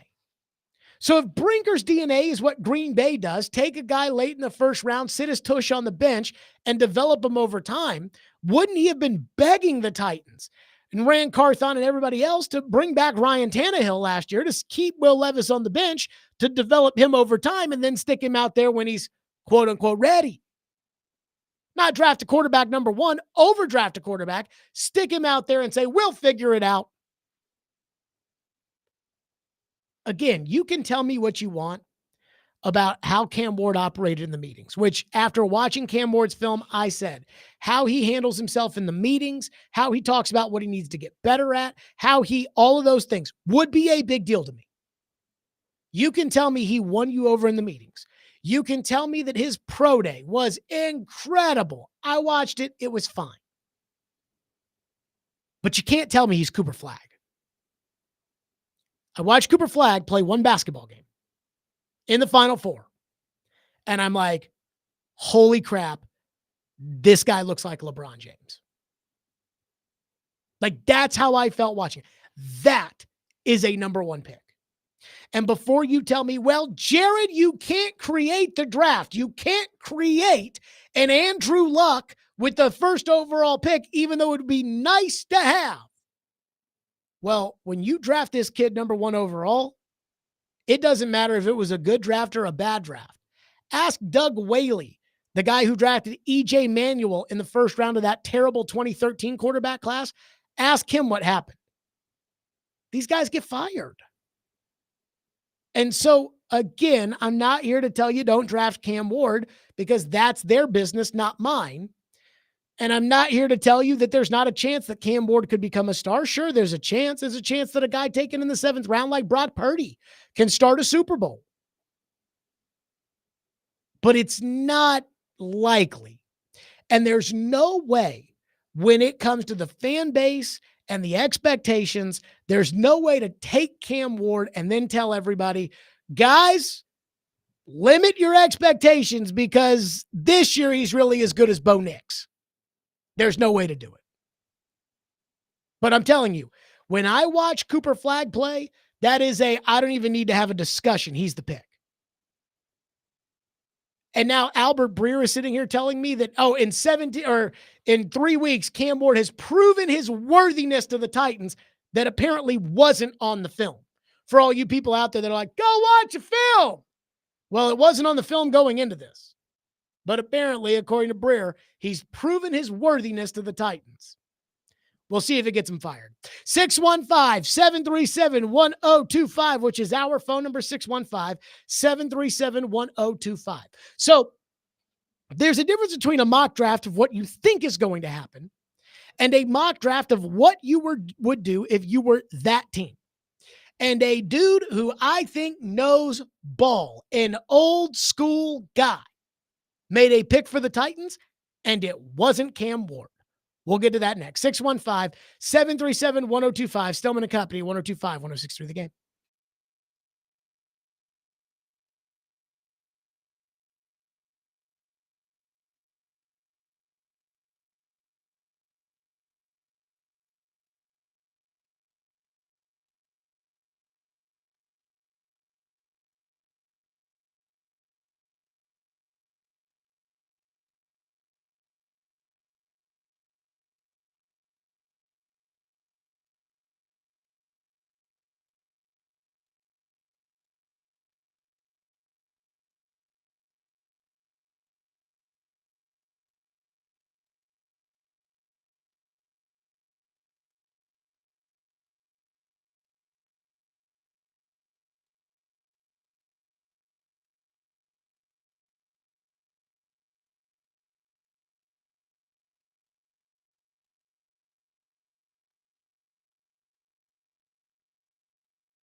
So what are you hearing from the teams with the top 3 picks? Start at the Titans in number 1, please, sir. Yeah, Jay, the people I've talked to with other teams picking in the top 10 and people inside the Titans organization do believe that Cam Ward, the Miami quarterback, will be the pick. They'd be surprised if he's not. Now, the Titans have not made a firm determination. Their front office is still going through the process. They would entertain a trade if they're wowed by one, and teams could be calling in the next few weeks. But Ward has clearly separated himself as QB1 in this draft. I'm told the Titans have been very pleased with his process off the field, his demeanor. They feel like they've got along really well, have some chemistry. So all signs appear to be pointing that way, barring a surprise. There you go. That was Jeremy Fowler talking about the Titans. Hey, they are zeroing in on Cam Ward, which would not surprise me. It is what it is. Again, they're probably going to take Cam Ward, and the Titan fans will go crazy on draft night, and they'll start selling tickets. Get your tickets to the new stadium right now. Log on, buy them. Get your tickets to see the great Cam Ward, who, according to NFL.com, grades out at a 6.39, which is the same as Bo Nix. Get your season tickets to see Bo Nix. Doesn't have the same ring to it, I guess, but that's just me. So Pat Kerwin, NFL radio. You know I love Pat Kerwin. This dude knows ball. He coached in the NFL. He was an executive in the NFL. He is a ball guy. When we went to the Super Bowl, as you all know, when it comes to SiriusXM, because I work there, I have, the pull to get the best SiriusXM people on the shows. That's how we got Mad Dog and Rich Gannon and Jim Miller and Nichelle Beadle came on the show every year, as we always have Beadle on and just kind of shoot the breeze with her, and whoever else came on, I can't even remember. Solomon Wilcots and I get into it every year, about something. This year was about Deion Sanders. So I say all of that to tell you that Pat Kerwin's the one guy who I was talking to the guys at Sirius, and I'm like, God, I would love to have Pat Kerwin on the show. And they're like, look, Pat's the hardest guy to get on. We can put on anybody else who's here for sure. And I turned down some guys that I'm like, we probably wouldn't want to listen to them. But Pat was the one I so desperately wanted because, again, Pat's an old ball guy. So they told me, they were like, the thing about Pat is Pat doesn't do a lot of interviews because Pat prepares for his 4-hour show every day, and that's what he wants to do. And, he's focused on his show, which I can respect that. And so at the SiriusXM set at the Super Bowl, I was sitting down before he went on his show. I was sitting down chatting with Pat Kerwin, and I was like, I told him, I was like, I used to work with Floyd Reese, again, trying to drop that old guy name in there so that then the other old guy would be like, oh yeah, you're in the mafia, different family, but you're one of us. And we just talked and talked. He is an old ball guy. Again, he's a ball coach. He's a ball executive. He's just football all the time, like the Senior Bowl. I feel like he goes down there and just, football. So they do a mock draft on SiriusXM NFL radio with he and his partner, Jim Miller, alternating picks. And he had the first overall pick. And he was making it for the Tennessee Titans. And again, everybody thinks they're going to take Cam Ward. Not this old ball guy. Yeah, well, they have pick 1. They have pick 35. Remember that. That'll be next week. We'll get both of those. Quarterback, pass rusher, wide receiver. You must come out of the draft, I think, with at least 2 of those. Maybe you move down and maybe you multiply that and get a second pick in the second round and cover all 3 of them. But today we're going to stay right where you are. We tried to trade the pick. We've talked about this in real time with people, and you don't get a lot of answers. You don't get a lot of phone calls. So you're up at the top. Now, Jim, do you have a draft board? Did you put the players in? Yeah. Who's number 1 on your draft board? I'd be interested to know. He'd be an edge rusher. He wouldn't be a quarterback. Yep. All right. Well, the pick is in, Robbie. With the first pick in the NFL 2025 draft, they are not taking Cam Ward. They are taking Abdul Carter, the pass rusher, and signing Joe Flacco at the same time. Okay. So how about that? He's like, no, we're going with the best player on the board. That's Abdul Carter. And we're signing Joe Flacco to be the quarterback.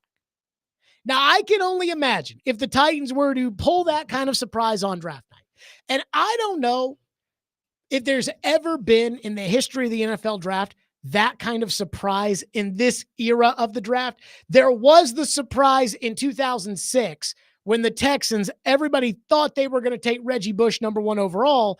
They couldn't get Reggie Bush signed to a contract, so they drafted Mario Williams instead. And that was a shocker in 2006. But for the most part, usually we know who's going number 1 ahead of time, so it's not some sort of, with the first pick in the draft, everybody thinks the Chicago Bears are going to take Caleb Williams, and they take Jaden Daniels instead. And it was like, oh my God, that usually doesn't happen. But let's say that did happen on draft night.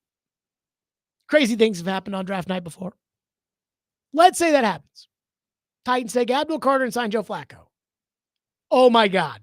This fan base would melt down.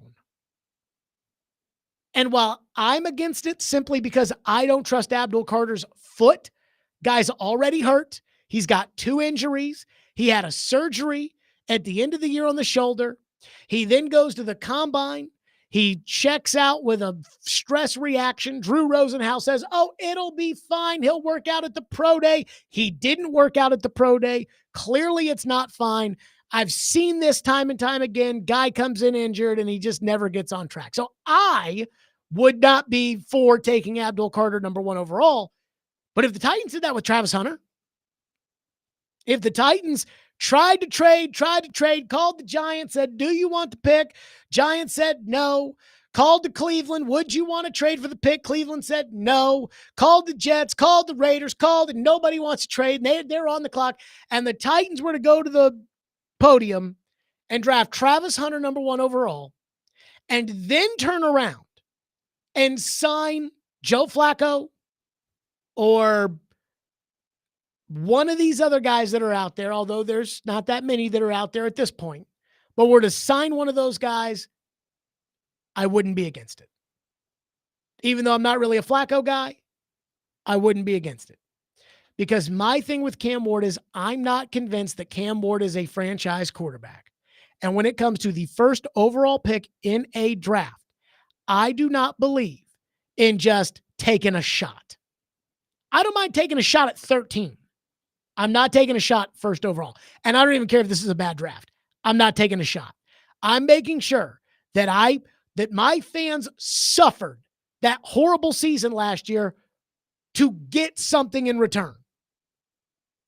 And that something in return would be Travis Hunter. And Travis Hunter would be, in my opinion, a pretty good consolation prize. So I was surprised when Pat Kerwin, again, that dude knows ball. And he was like, no, nobody wants to trade the pick. We tried to trade the pick. Didn't work. Nobody wants it. We're not going to go that route. We're going to go this way. I was a little surprised. And I got to say, good for Pat Kerwin to have the cojones to get up there and say, okay, I'm taking Abdul Carter. Now, again, I'm anti-Carter because of the foot injury. The only option for me at number 1 right now would be Hunter. And I hate it because Travis Hunter's a corner and I don't value corners. But good on him to not just go with the status quo that everybody else is saying they have to go with. 615-737-1025 is our phone number. If you want to weigh in, our phone line is driven by WilsonCountyHyundai.com. 615-737-1025. One texter says, no. Fat guys stay fat, injured guys stay injured, and dumb guys stay dumb. I will say this. I'm a little surprised. As much ball as Pat Kerwin knows, I'm a little surprised that he's not as skeptical of the injury to Abdul Carter as I am. Like, I'm just telling you guys right now, and I'm not somebody who, likes putting words in Floyd's mouth or say, oh, Floyd would have done this or Floyd would have done that, because I don't know what Floyd would have done. But I do know this. It was non-negotiable with him. If you did not work out at the combine and you did not work out at the pro day, he did not draft you. And I know that was a different day and age and everything else, but that's how you avoid getting Caleb Farley, is by drafting Abdul Carter. So I'm against Pat Kerwin's decision, but as far as just no, we're not going to take Cam Ward just to take Cam Ward, that I'm in favor of. One texter says, I said Flacco weeks ago, I'd take Hunter at 1 and sign Flacco. Again, if it were up to me and nobody wanted to trade for the pick and I was on the clock, it would be Hunter. and it would not be Ward. That's just me. 615-737-1025, which is our phone number, 615-737-1025. The Titans canceled their workout with Shedeur Sanders, and TD said that it was a private workout for Sanders and Travis Hunter. So they canceled the workout, and everybody assumes that means they're going to take Cam Ward. And maybe that's right. But there is something that no matter what, I just cannot get over. Cannot get over it. We'll do it next. Stillman and Company, 615-737-1025. Stillman and Company, 1025-1063 The Game.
Shedeur Sanders looked good. And if you're someone who wants to draft him at 2 or 3 or early, you saw enough where you're like, all right, like obviously the talent is there. The arm strength is, I don't know who said he couldn't throw deep. They were all angry about somebody saying that. I've not yet found the culprit of such accusations. But he has proved that that is not the case. And then, you sort of get word that the Titans mutually canceled a visit with Shedeur, which I would say to me makes sense because it looks like the Titans are going in one direction. They haven't officially confirmed or announced, but it looks like they're going in one direction, which would be to select Cam Ward at number 1. And then if that's the case, then I'm not sure what the point of a Shedeur workout anyway is, especially when it worked out for the whole world like 3 days before. So that makes sense. But in the context of like giving us an idea for what the Titans want to do, I think that's why it kind of stood out to everyone as maybe the biggest news of this weekend. Cam Ward going number 1 to the Tennessee Titans, seemingly signed, sealed, delivered. There you go. That was Ian Rappaport talking about how the Titans, and again, we all know this, but how the Titans have canceled their workout that was scheduled for this week with Shedeur Sanders. And I got to tell you one thing that I take offense to, and this is not Jim Wyatt's fault. Like, I want everybody to know, this is not Jim Wyatt's fault, though, his name's on it. I understand what's going on over there. It has gone from the way things used to be with the Titans, where there was at least a shred of keeping it real over there, to now just full-blown North Korea dear leader stuff. So Jim Wyatt tweeted out Saturday, quote, "After yesterday's Colorado Pro Day, Titans brass met with Shedeur Sanders' camp, and the parties have agreed to cancel the upcoming private workout. The Titans have seen 4 years of game film, scouted multiple games, and now attended a pro day they described as very impressive." And I got to say, I found that to be so condescending. And I'm not saying that it's Jim Wyatt who is being condescending to the Titans fans here, but I believe that Chad Brinker texted that to Jim Wyatt and told Jim Wyatt to put it out there. Jim Wyatt is now, he's gone from the team beat writer that, look, had to respect the team and be a part of the team and that kind of thing, to now the lead propagandist for the team. And I think this is a Chad Brinker thing. I think that Chad Brinker and those guys think that, hey, if we tell everybody what to think, they'll think it. Probably because Chad Brinker thinks he's smarter than all of you, if I had to take a guess. But I just found it so condescending. After 4 years of game film, scouting multiple games, and attending a pro day, we don't need to see any more of Shedeur Sanders. Okay, I'm fine with that. But what I'm not okay with is this idea of telling everybody, well, we want to go through the whole process, and we want to do this, and we want to do that, and we want to check every box, and we want to sniff around every corner, and we want to do it. We want to go through all of this every year. We want to make sure we do everything. Private workout? Yeah, no, we're not going to do that. I mean, originally it was, pro day? Oh, no, we're not going to do that. So again, I read that tweet, and, again, I think if Jim Wyatt was doing this on his own, he would have just reported the news, which is the Titans. And again, if Jim Wyatt were doing this for the Tennessean, he probably would have told us the most important thing, which is the why. Why did they cancel it? Why? Did Dion say, like, look, if you're not going to take my son, and you already know you're not going to take my son, don't waste your time? Why? Did they get out there, see him throw a wobbly ball, and just say, yeah, this guy, he's not as good as the other guy. We don't even need to waste our time with that. Not, hey, we've seen 4 years of game film. Well, I would hope that you've seen 4 years of game film. It's only your freaking job. You're only paid millions of dollars to watch all the game film and then to make the right decision. Like, that's what you're paid to do. I just find it to be so condescending. And again, I'm not mad at Jim Wyatt. This is what this organization has become. I mean, I reported a month ago that Taylor Zarzour was going to be the next play-by-play voice of the Titans. And last week at the owners' meetings, Jim Wyatt put out something from Burke Nihill, the team CEO, saying, yeah, we don't know who we're going to hire yet. We've got it down to some candidates, but we don't know. I knew a month ago who it was going to be. So, I mean, come on now. They need to stop with the dear leader crap because it's starting to get obnoxious. Just every time it's like, oh, they've seen enough. The coach didn't even go to the pro day. And we don't even know how much they care about the coach's opinion, which I think is not very much. So I just wanted to get that out. 615-737-1025, which is our phone number, 615-737-1025. Mark in Ashland City says, after everything this team has said about making a huge deal about durability, they absolutely cannot draft Abdul Carter. Total throw at their whole philosophy. It would be totally throwing their entire philosophy in the trash. It's either Hunter or Ward or a trade, in my opinion. I agree. I've told you, going into the combine, before the foot injury, I said I would draft Abdul Carter with the first overall pick. I would take Abdul Carter first overall. Then the foot injury happened, and I said, oh boy, that is concerning. Like, that concerns me with the foot injury. That this is a big guy, he's a pass rusher, an explosive player with a stress reaction in the foot. And a lot of people at the time are like, oh, Jared, it's not that big of a deal. I'm like, Javon Curse was headed to the Hall of Fame when he broke his foot. And while Curse had some nice seasons after that, he was never the same player. He was a 12-sack-a-year guy. And he never had double-digit sacks after he broke his foot. That matters to me. And so I agree. To me, even though I don't like Travis Hunter, as far as a corner with the number 1 overall pick, I like Travis Hunter's game. And I think Travis Hunter will be a great NFL player. I don't want to take a corner with the number 1 overall pick.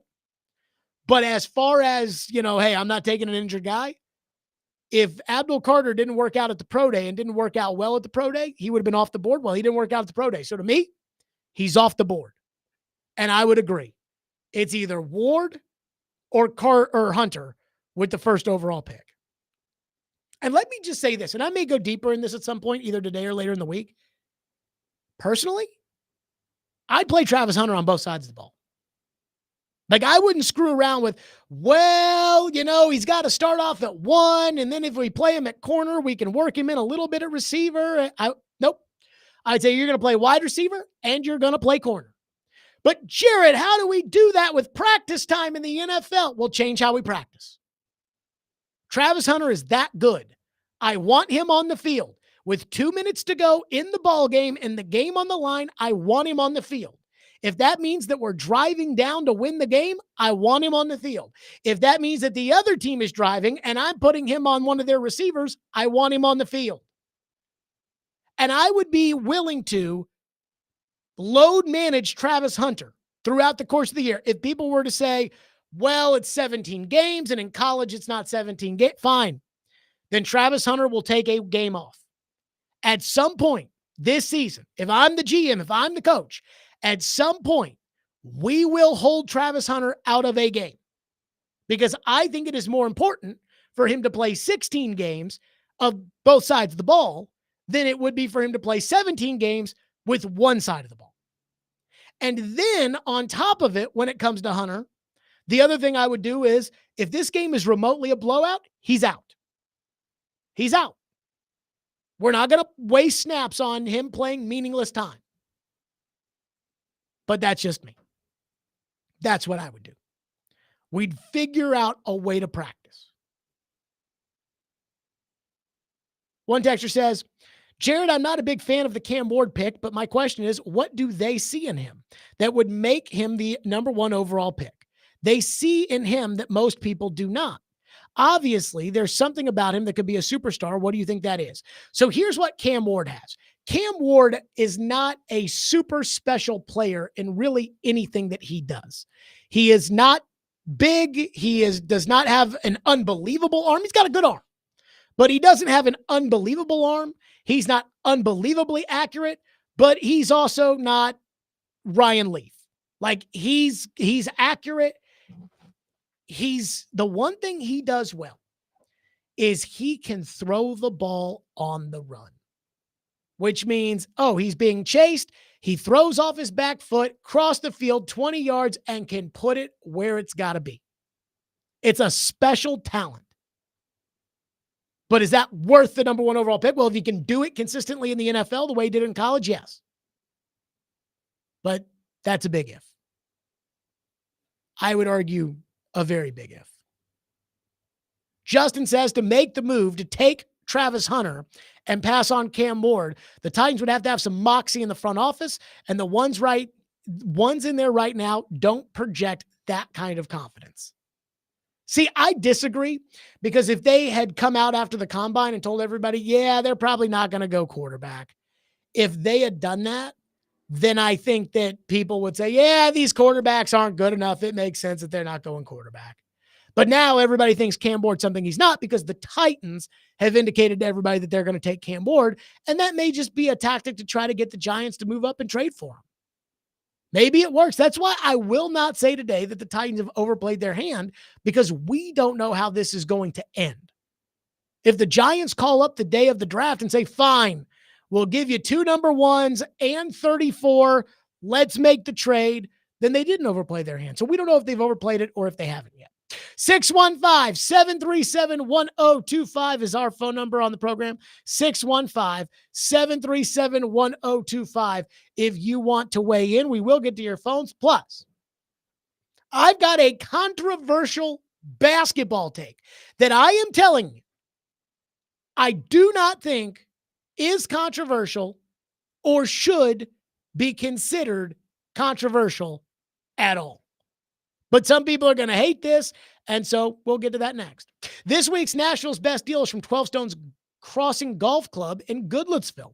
They offer 18 championship holes spanning over 6,800 yards, with the meandering Madison Creek as its centerpiece. Get half off a $50 gift card now while supplies last. Again, that is 12 Stones Crossing Golf Club in Goodlettsville. Half off a $50 gift card now while supplies last at theGameNashville.com/deals.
Joyce Edwards will throw it in, and that's it. Connecticut is back on top for the 12th time in school history. The first since 2016. The Connecticut Huskies are national champions. The 9-year wait is over for Gino Auriemma. Win number 1,250 in his career brings him national title number 12. Connecticut 82, South Carolina 59. The Huskies are the top dogs here in 2025. A long embrace, Gino Auriemma and his assistant, Chris Daly, his longtime lieutenant, 40 years together, Debbie. They have won 12 national championships, and they get number 12 today in dominant fashion over South Carolina. That was the Westwood One final call last night of UConn winning the national championship. Gino Auriemma's 12th in 13 tries. And I have to say, I remember years ago, I forget which title it was for Gino, but I remember when Gino passed John Wooden in terms of titles won. And I said, you know, what does this mean for where Gino belongs in the pantheon of basketball coaches? And because Floyd at the time, and this was back during the Jared and the GM days, but Gino hasn't won since the Jared and the GM days, Floyd was like, no, it does not put him on the same pedestal as John Wooden. And I don't know if he said it or not. You know, this would have been very politically incorrect at the time, but basically he was saying, oh, it was men's basketball. Women's basketball doesn't count. And while I don't completely agree with that sentiment, I understand. But I actually think that title that Gino Auriemma won yesterday, given where women's basketball is today, that I believe that title allows us to have the conversation of whether or not Gino Auriemma is the best basketball coach in the history of basketball.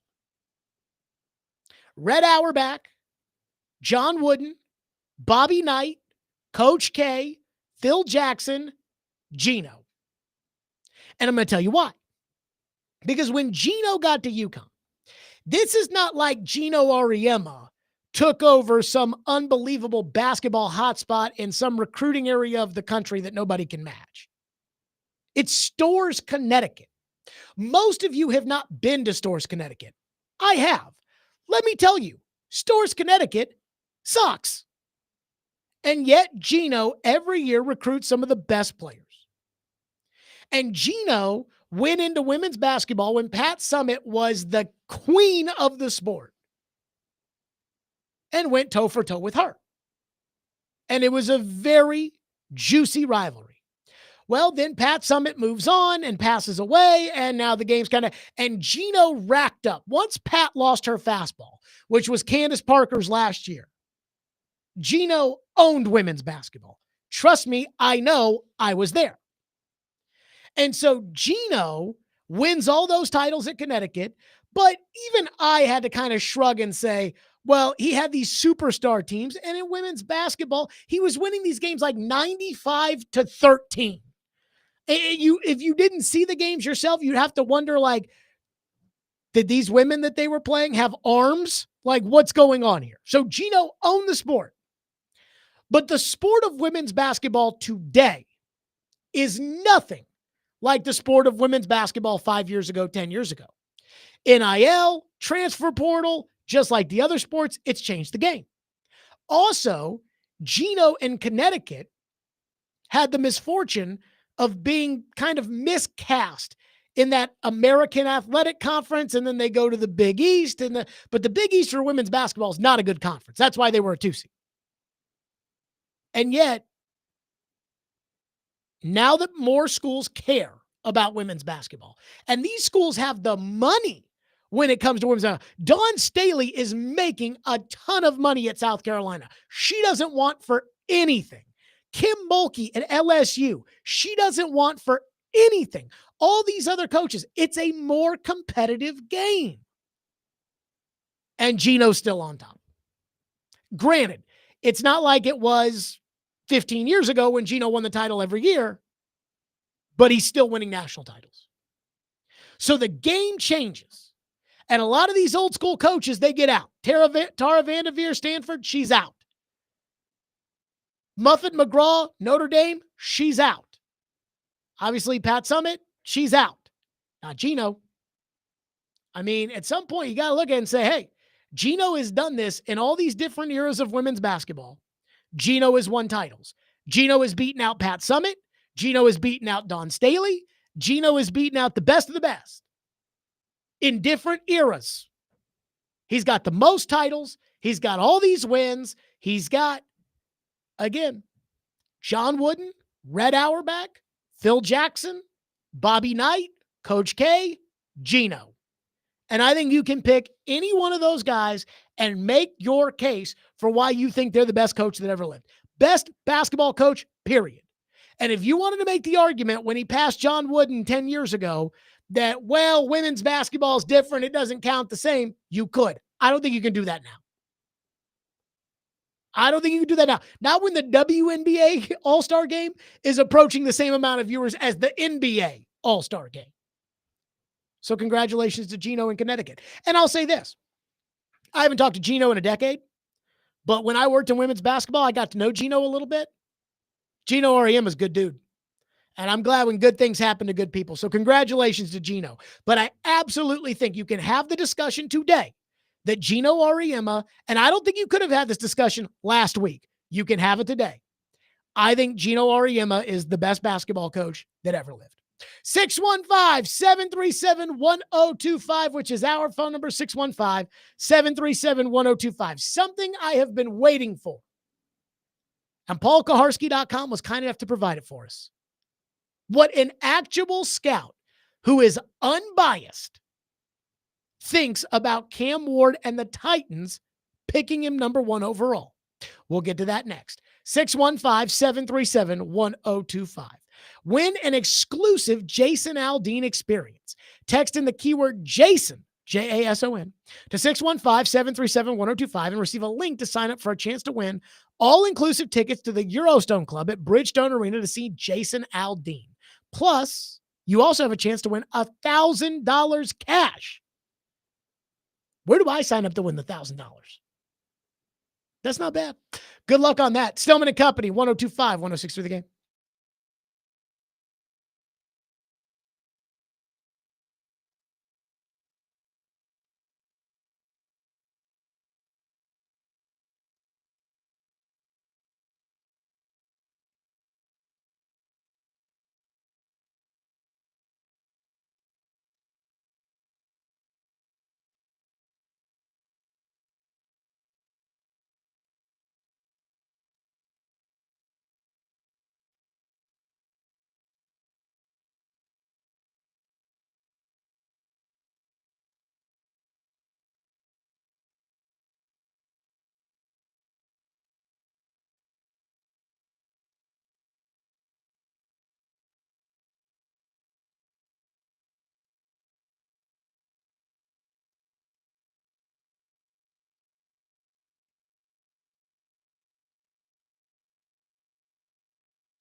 Stillman and Company, 102.5, 106.3 The Game, streaming live on Twitter, Twitch, YouTube, and Facebook live from the Busy Bee Plumbing, Heating, and Air Conditioning Game National Studios, and presented by the Southern Bank of Tennessee, the new chairman of the board, David Reed, with us.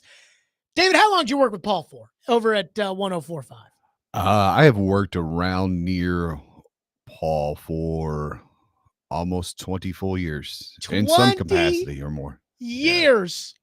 And Paul will be on with Robbie tomorrow as Joe travels back from the Final Four in San Antonio. I think what you're asking is how many years did I actually babysit him? That was closer to 7. 7 years of babysitting PK. Well, I hope PK doesn't get mad at me, because I am going to tell you about something that is at his site, paulkaharski.com. And this is something I have been waiting for. And this is something that I truly believe is as honest and truthful as they come. Blake Bedingfield, who was the former Titans director of college scouting for a long time, who begged, Joe wrote about this in The Athletic when Derrick Henry played his last game.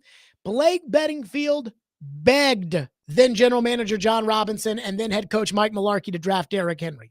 It wasn't until the 3rd pick of the 2nd round that year that they relented and said, okay, fine, we'll draft Derrick Henry.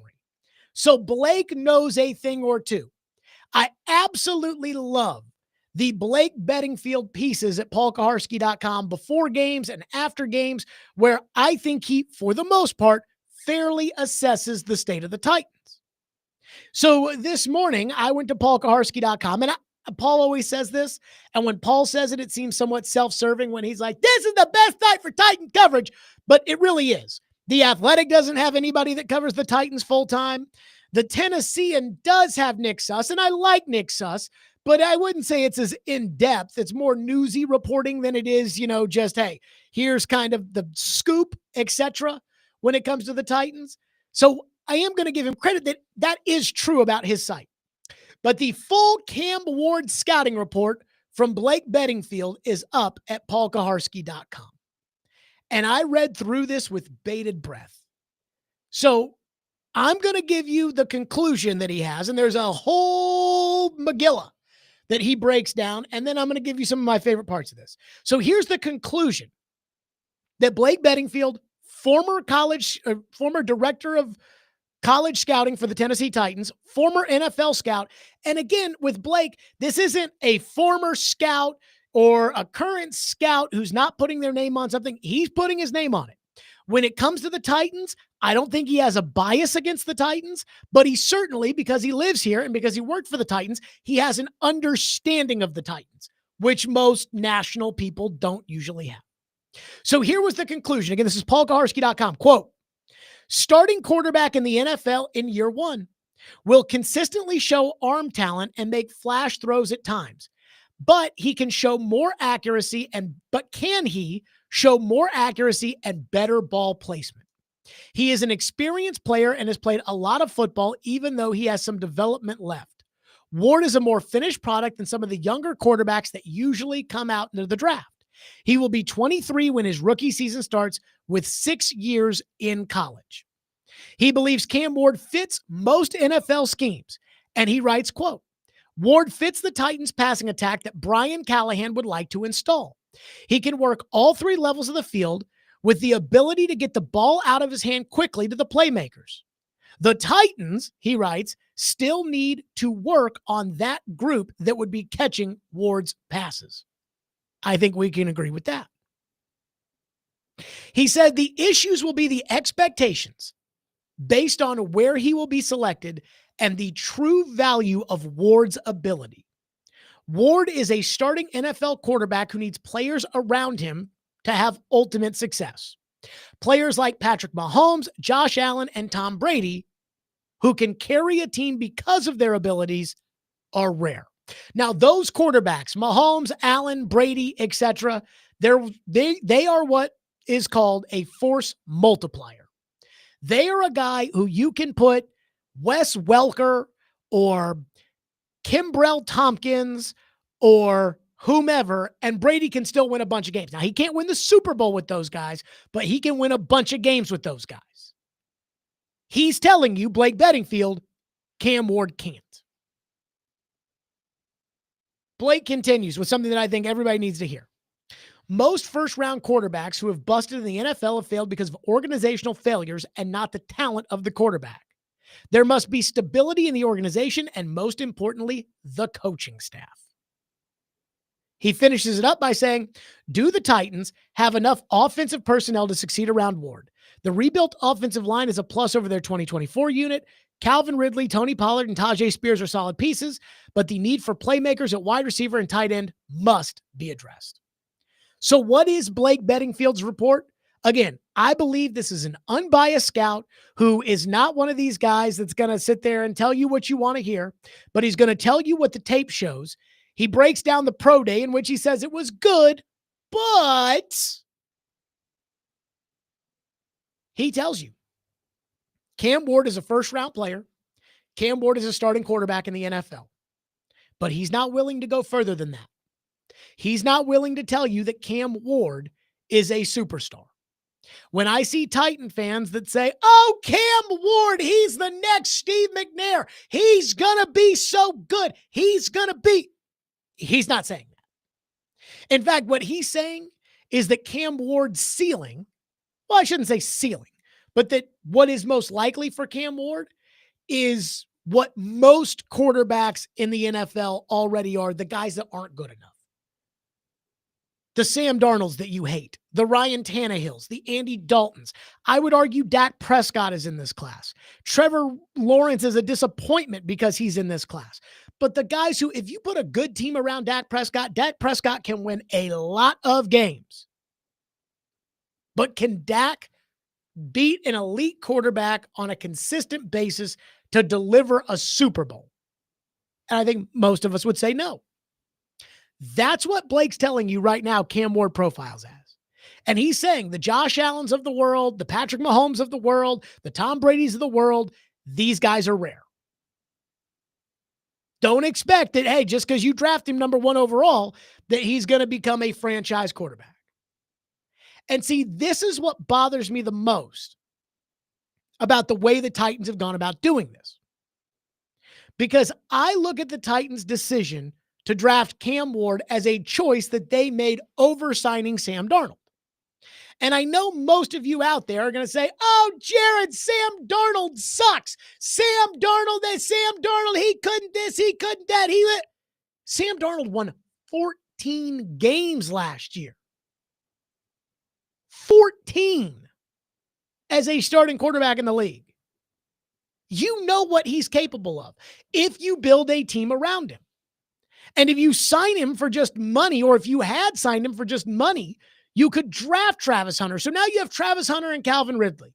I'd say those are two pretty good receivers. You see what I'm saying? This is what bothers me, is I feel like it's very fanish. I used to always, as a fan, think to myself, what if this is the year for the Titans? Every year there's a team that nobody expects to be any good that goes out there and delivers. And what if the Titans, and I say this as like a 13-year-old Titans fan, what if we're that team this year? Well, you can't think like that when you're a grown-up and you're making decisions about what's giving you the best chance to win. You can't be an unabashed fan who's just going to sit there and play fantasy in your head of what if he becomes Patrick Mahomes? So for a lot of fans, I think it's easy to say, well, we know what Sam Darnold's ceiling is. Right, 14 wins. That's pretty good. He's 27 years old. He's a good quarterback. But he is a known concept. You know he's not Mahomes. You know he's not Allen. You know he's not Burrow. With Cam Ward, I always hear, well, what did the draft gurus think about Mahomes, Jared? And every time I'm like, yes, but you're sitting there with the hope. You are hoping that just because Mahomes became a star, which is the exception, not the rule, that that's going to be the case for Sam Ward. And again, this scout is telling you, yeah, no, that's not likely. He even wrote that organizations fail the quarterbacks more than anything else. And he says Trevor Lawrence, Bryce Young, Tua, Kyler Murray, Baker Mayfield, Sam Darnold are examples of players that had immediate coaching changes that affected their development. And that's what bothers me again is no matter how many times I say it, no matter what cut we play, if we play a Bill Polian cut, you guys turn it into, well, he got it wrong on Lamar. He sucks. Even though Bill Polian has a gold jacket and drafted 3 quarterbacks that played in a total of 9 Super Bowls. Yeah, he doesn't know what he's talking about. You're right. Because that's not what you want to hear. But that's what scares me, is the Titans are going to take him number 1 overall. They're going to celebrate him like a number 1 pick. They're going to sell tickets around him like a number 1 pick. They're going to stick him out there. He's going to play like what he is, and it's never going to be good enough. Tim Hasselbeck said this on the Midday Show weeks ago, and he said it on SportsCenter last week, that he thinks best case scenario for Shedeur Sanders is Andy Dalton. And Twitter freaked out. Oh my God, Andy Dalton, he sucks. Andy Dalton didn't suck. Andy Dalton was fine. He's just not, Joe Burrow. Well, this scout's telling you, Cam Ward is not Joe Burrow. Cam Ward is not Lamar Jackson. Cam Ward is not Josh Allen. He is not Mahomes. But you guys don't want to hear it. And so I see this as a knowledgeable, fair, and truthful assessment of what the Titans are going to be drafting number 1. And if they draft Ward number 1 this year, then next year, if there is that guy that's out there, they're not going to take him because they have Cam Ward. And that concerns me. 615-737-1025, which is our phone number. If you want to weigh in on that, we will. 615-737-1025. And then the other thing, I said this when Amy Adams Strunk decided to fire Rand Carthon and make Chad Brinker the voice of the team and the final decision maker. I reported that Chad Brinker did not want to keep Brian Callahan, but Amy Adams Strunk made him. And there were some people that are like, I didn't hear that. Of course you didn't hear that. They don't want that out there. But I believe it to be the truth. Aren't they already setting up Cam Ward for failure with where Brian Callahan sits? We'll get to that next. 615-737-1025. It's Stillman and Company on 102.5 and 106.3 The Game.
the more people have actually dug into him as a person, as a player, watched the tape, they start to come away with the impression of him that I think what's becoming more consensus is that he's a really, really good player and a really good quarterback, and has some skills that translate. And he's got a work ethic and an intelligence and a personality that's suited to play the position. Will that happen to us? And I think it's happening more and more as the outside world has dove more in on Cam, because he wasn't familiar, right? He's all the way up at Washington State, played okay. The record was okay. It's not like they were, kicking everybody's butt. He had entered the East-West Shrine game until Miami swooped in and kind of convinced him to go to Miami. Yeah, and I think that was the best thing he could have ever done is take one more year of playing quarterback, because I think what you see is the flashes at Washington State, and then you saw it become much more consistent at Miami. Yeah. And I think that's what everyone's starting to see, is that he's really grown over the last year. That was Brian Callahan on SiriusXM NFL Radio at the owners' meetings talking about Cam Ward. So I want to go back to the Blake Bedingfield piece at paulkaharski.com, because he has a little thing on thoughts on selecting a quarterback. And we talked about where Blake said that most first-round quarterbacks that bust in the NFL have failed because the organization fails the kid more so than the kid fails the organization. I even think Vince Young is an example of that. If the Titans had built a team around Vince Young and Vince Young's skill set the way the Ravens built a team and an offense around Lamar Jackson's skill set, as opposed to making Vince Young play in Matt Leinert's offense, Norm Chow and USC, there's a chance I think Vince Young could have been a superstar. Now, look, Vince also did his part to help fail as well. But that's kind of where I look at this Brian Callahan situation. I'm like, okay, if you're going to draft the quarterback, where are you on Callahan? Because as Blake Bedingfield wrote, quote, there must be stability in the organization and most importantly, the coaching staff. If Callahan is the future of the Titans, then Ward is a solid selection. But if he is possibly replaced in 2026, the organization is setting Ward up for potential failure. And I have thought about, there's nothing that they can do right now or should do right now that says we're all in on Brian Callahan no matter what if we draft Cam Ward. But that should be what they're thinking internally. Again, I heard it from a source I trust. And I've been right lately. If you've seen some of this stuff, I only told you guys a month ago that Taylor Zarzour was going to be the next voice of the Titans. And guess what, David Reed? Guess what got announced today? What was it, Jared? I may have missed it. Someone else may have missed it as well. Taylor Zarzour is the next voice of the Tennessee Titans. So again, I heard that a month ago, reported it, and now that's official. But I told you guys that I heard that Chad Brinker told Amy he did not want to keep Brian Callahan as the coach. Now, again, that has been dismissed of, oh, no, that's not true. Of course they're going to say that. What are they going to do? Sit there and say, yeah, actually, we hate the coach. Go coach. I mean, Berg Nihill came out and told TD, we're going to hold him accountable, talking about Brian Callahan. I'm like, good God. But if you're going to take a quarterback, I think you need to sit down and have a discussion and say, okay, we are committed to Callahan, and we are committed to the Callahan way, and this is going to be our quarterback. And if you can't say that, then you need to fire him and hire somebody else. That's just how it is. And I do know this. The Titans do not view the quarterback and the pick that they could make at quarterback as being attached to the head coach. I think they look at Jared Goff in LA. They look at Justin Herbert in LA. They look at some of these quarterbacks who were drafted, and then they fired the coach because the coach wasn't good enough and the quarterback turned out fine, and they say, that'll be okay. But again, I've seen this far too often. I celebrated the day that Jacksonville, holding the number one pick in the draft, that was Trevor Lawrence, this can't-miss prospect, was going to hire Urban Meyer as their head coach. I celebrated it. I said, yes, yes, because I knew if there's anyone that's going to screw this up, it's Urban Meyer. And Jacksonville has already had 2 head coaches for Trevor Lawrence, and now he's on number 3. So my guess is the Titans are just going to roll with it. They're going to draft Cam Ward. They're going to say all the right things. And then if the team stinks next year, they're going to fire Callahan. And then a new coach is going to come in, and then we're going to have the same conversations that we have on this show every time. But, well, Matt Nagy didn't draft Cam Ward. This is the cycle the Chicago Bears have lived in for years. Mitch Trubisky was drafted with John Fox as the coach. 1 year in, John Fox was fired. Matt Nagy was hired as the coach. He didn't draft Mitch Trubisky. Then they moved on from Mitch Trubisky, and they drafted Justin Fields. 1 year into Justin Fields, Matt Nagy was fired. In comes Matt Eberflus. He didn't draft Justin Fields. Then they give him his quarterback, Caleb Williams. 1 year into Caleb, they fire him, and now they've got a new coach. That is not how you have success. Baker Mayfield had success as a rookie with Greg Williams as the head coach, a defensive guy. And Jimmy Haslam said, well, I want to keep some continuity, so let's make Freddie Kitchens, the offensive coordinator, the head coach for Baker. No! Keep him the coordinator, but keep the head coach the same. No. Cleveland, they know better. I mean, think about it. Marcus Mariota came in. Ken Wisenhunt was the coach. And not even a full season in, Wisenhunt's out. Somebody else is in. Now in comes a new coordinator. In comes a new offense. Then they get rid of that because everybody hates Terry Robisky. In comes Matt LaFleur. That doesn't work out. Now you see what I'm saying? So I really believe if you're going to go this route with Cam Ward, if you really believe, then you better believe in Callahan too. Because while it's possible that he can have success after you fire Callahan, it's not very likely. So I'd be very careful there. 615-737-1025. One little thing I noticed today, Robbie and Retro had Diana Rossini on the show. There's one little thing I noticed from that, which should not be surprising. And then we're to your phones. Stillman & Company, 1025-1063 The Game.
looking to do that, and obviously all signs point to Cam now. Like, do you feel like there's been different viewpoints on that, and also I guess that they've sort of just evolved into Cam as the answer?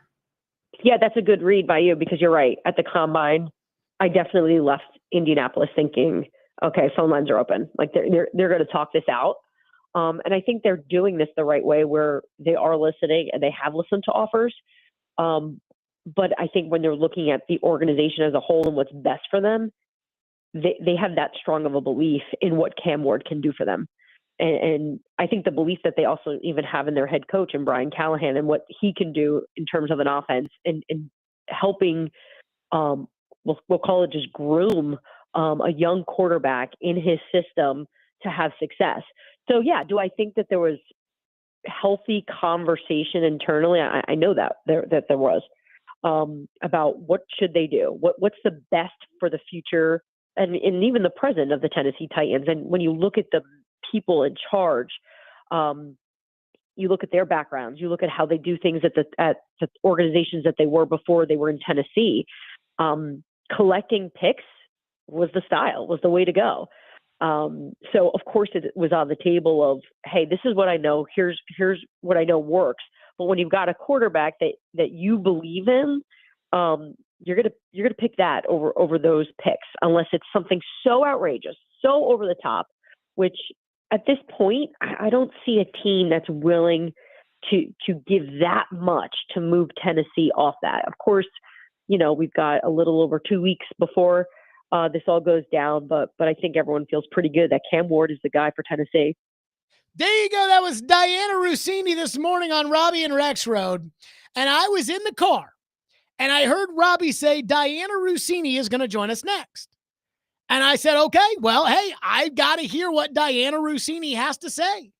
Because for years and years and years and years, if you really wanted to know what Mike Vrabel thought, or more importantly, if you really wanted to know what Mike Vrabel wanted you to know, you had to listen to Diana Rossini. So I sat there to hear Diana Rossini on Robbie and Rex Road, who usually has had some scoops on the Titans. Reed, how long was that interview? Do you know off the top of your head with Diana? Was it 15 minutes, 20 minutes, something around there? It was close to 20, I believe. Okay. Yeah. So close to 20 minutes with Diana Rossini. And I'm not saying I regret the decision to listen to Diana. I'm not saying it wasn't entertaining radio, but there wasn't really any new news in there from Diana Rossini. And I thought to myself, boy, that's a new era. See, when it comes to these insiders, Adam Schefter, Ian Rappaport, Peter Schrager, Diana Rossini, whomever, Garofalo, Pelissero, whomever, I don't really care what those guys think. The people whose opinions I care about what they think, that's Bill Polian and Mark Dominic, and those are the guys who, Pat Kerwin, that I care what they think. I care what the insiders, quote unquote, know. And when you listen to an insider and they start telling you just basic bull crap that you already know, it is, I'm here filling time because I really don't have any solid, new, good info. So Diana this morning for 20 minutes was on that program, and it was a lot of what we just heard right there in that cut, which was, yeah, I thought that they wanted to trade, but it looks like they're going with Cam Ward. And if you believe in a quarterback, you should take the quarterback. Well, no duh. But again, there's no info in there from Diana Rossini. And I'm just kind of not knocking Diana by any stretch of the imagination. But I think between Diana not being at ESPN anymore, but most importantly, Mike Vrabel not being the coach anymore, I think it's pretty obvious that as far as, the hooks inside the Titans organization, Diana is out. But you know what? They used Diana a couple of years ago by lying about the Vrabel thing, and maybe Diana's chosen to be out. I don't know. But I found that odd, and I'm trying to wonder, where is the juice when it comes to the Titans organization of like, who actually are the Titans talking to and who can be trusted to have good info on the Titans? But it's not Diana anymore. 615-737-1025. And our phone lines are driven by WilsonCountyHunter.com. Randy texts in and said, did you just say David Reed, former midday producer? If so, that's great. He's a good one. He lived through Paul for many years. He should be able to handle you. Reed, that's actually not the first text we've gotten about you. Somebody texted in the first hour and said, I'm listening for David Reed. Well, I appreciate my wife listening. That's very nice of her. I actually think it was a guy. Oh. So that's two people that are now listening for David Reed. I don't have a guy I'm really that close enough with, but okay. You know what? That's what happens when you have fans. Yeah. Reed, I'm proud of you. Having fans. One texter says, no scout can predict the next Tom Brady or Patrick Mahomes. It would be unfair to expect that out of any pick. Blake Bedingfield can't confirm or deny that that's what Ward is or isn't. If he could, he'd still be employed. So I think this is kind of crazy. People do this all the time. I'll be like, former NFL general manager Bill Polian says, and somebody will say, former general manager. And if he was a good general manager, he'd still be general manager. All right. Let's talk about Bill Belichick for a second. Bill Belichick can't get a job in the NFL. Bill Belichick cannot get a head coaching job in the National Football League. Bill Belichick made tons of mistakes at the end. Do you trust Bill Belichick if he were to tell you Cam Ward ain't the guy? Would you trust Bill Belichick? I mean, he was fired, so I guess he sucks. Blake Bedingfield is the guy that convinced the Titans to draft Derrick Henry, the best player they have had since they moved to town is Derrick Henry. Better than Eddie George, better than Steve McNair. I'm sorry. And I loved McNair and I loved Eddie George, and that's the golden era of Titan football. But Derrick Henry at his peak, in my opinion, was better than the two of them. And you want to know how they rewarded him? By firing him. Because this is what happens, and this is what's going to happen to the Titans front office outside of Brinker, Borgonzi, McKenzie, and Ziegler as soon as the draft's over. They're going to unload the scouting department. All these guys that are scouting now, whose opinion they seem to pretend to care about, they're going to get rid of most of them after the draft. And they're going to go get guys from Kansas City and Green Bay that are going to go in there and fill things up and do it the Brinker way. The same way they got rid of the PR director, Robbie Bourne, who is nothing but great and professional at his job because they want their own guys. And you say nobody could predict Mahomes. And yet Andy Reid was the one who was all in on Mahomes. You know, Jason Anderson was on our show, the midday show host in Kansas City. He was on our show at the Super Bowl, and he said what happened was the intel Kansas City had on Mahomes was New Orleans, and Sean Payton loved him. Now, I think we can all agree Sean Payton knows quarterbacks. Sean Payton loved him. Sean Payton was going to draft him, and he was going to be the heir apparent to Drew Brees. And Bill O'Brien in Houston liked him too. So that's why Andy had to move up to number 10 to get ahead of New Orleans so that they could take Mahomes. So when you tell me that no scout could see that, the Brady thing, I'll agree. Belichick didn't see that. Kraft didn't see that. There's one guy who saw that in Brady. His name is Dick Rabine. He passed away before Brady won the Super Bowl, before the 2001 season. He was the quarterback's coach, and he got on the table for Tom Brady. Bill Belichick told the story that in Tom Brady's first ever game, which was the Hall of Fame game, that the quarterback he was interested in watching that night was not Tom Brady, but it was Tim Rattay of the San Francisco 49ers, because at the end of the draft, when they knew they wanted to take a young quarterback, to put him in somewhere around Michael Bishop and Drew Bledsoe and whatever, one of the guys they really considered was Tim Rattay. So they really considered Tim Rattay. They took Brady, and they wanted to see Tim Rattay and to see how that looked.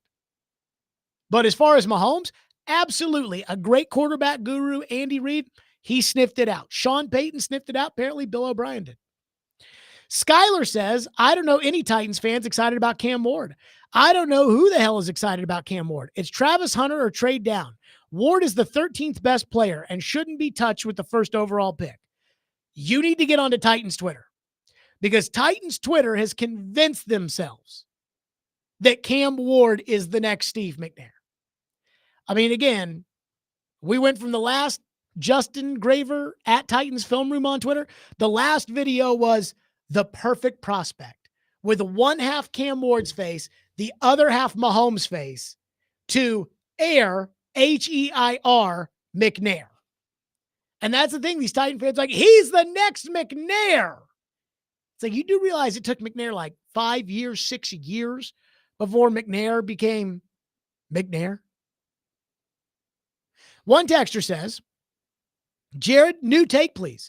Let's talk about what's good with Cam Ward. Tell us what you like about him. So we did the Jared's Film Room breakdown of Cam Ward because I did watch Cam Ward's tape. I love people on Twitter are like, watch the tape, Jared. I'm like, I did. This is my job. You guys have real jobs. So at 8 o'clock in the morning, when you're going to your job, or at 9 o'clock when you're at your job, you're focused on the things that matter to that job. You're a medical sales rep. You're worried about who's buying what surgical instruments. I'm not. I'm watching Cam Ward's tape. To me, Cam Ward is a first-round prospect. Cam Ward has a decent arm. Cam Ward has okay size. Cam Ward has decent athleticism, but he's not elite with any of that. He's got decent ball placement, could be a little bit better, but I think, there's a little decent. But one thing that I will not get into when it comes to Cam Ward is, because Cam Ward can be careless with the football sometimes, people say, oh, well, that's just like Will Levis. Well, we already have Will Levis. Will Levis has a bunch of talent, but he's careless with the ball. He's totally different. Cam Ward is cool under pressure. Cam Ward, when it comes to throwing on the run, Cam Ward is fluid. Like when he's throwing off platform, off balance, the ball doesn't come out as if he's off balance or off platform. The ball comes out as if he is just throwing the ball naturally, which is an unbelievable skill. Caleb Williams has a little bit of that in his game. That is Mahomes' game right there. Josh Allen can do it. I mean, it's a special trait. He's got it. But will he be able to do that in the NFL? And I don't know. And when it comes to, again, the one thing that stood out to me on tape was either Cam Ward didn't care about the blitz because he felt like with his athleticism in college, he could get away from those edge rushers and make plays, or he couldn't recognize the blitz. If he could recognize the blitz but didn't care because it was college and in the NFL he'll learn, that's one thing. But if he just can't recognize the blitz, then it doesn't matter how much talent he's got or doesn't have. So those are the things that are good about Cam Ward. I think Cam Ward is a solid player, and in a traditional draft would go number 17, number 18. But we're talking about number 1. When you're like, Jared, it's time for a new take. I mean, again, the information's not changing. One texter says, in large part, I agree that it wouldn't make sense to take Ward if you don't believe in him. But what if they don't want Hunter because he projects as a corner? And they're concerned about injuries with Abdul Carter, and they don't like Shedeur Sanders, but like Ward more than what the trade offers would be. What if the Titans don't think he's Peyton Manning, but he's worth more than the offer is? So I think this is a really fair point, which is this. Let's say they have a board, and let's use these 4 players. And they look at the board, and the board says Hunter 1, Ward 2, Sanders 3, and Carter's off because of the foot, which is possible. Well, Travis Hunter plays corner. And you don't want to draft a corner with the number 1 pick. You hear how much I constantly bitch about taking a guard with the 11th pick. But here's why I would still take Hunter. Now, I would take Hunter, and I would play Hunter on both sides of the ball. I don't care. If we have to change and put him on one side of the ball, that's fine. But for right now, he's going to play both sides of the ball. Here's why I would take Hunter. Because if I take Hunter, I can go into next season with people thinking, well, we really piecemealed it at quarterback because we didn't have one. But we are going, we are building towards the future, and next year we'll get our quarterback. Whereas if you take this quarterback, now the clock starts on you. And I just don't believe in Cam Ward enough because I think there are enough holes in his game to where I would put my career on the line for Cam Ward. That's just me. 615-737-1025, which is our phone number, 615-737-1025. The final meaningful, because I think the NBA is boring, the final meaningful basketball game of the year is upon us. We'll get to it next. Stillman and Company, 1025, 1063 The Game.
That's okay.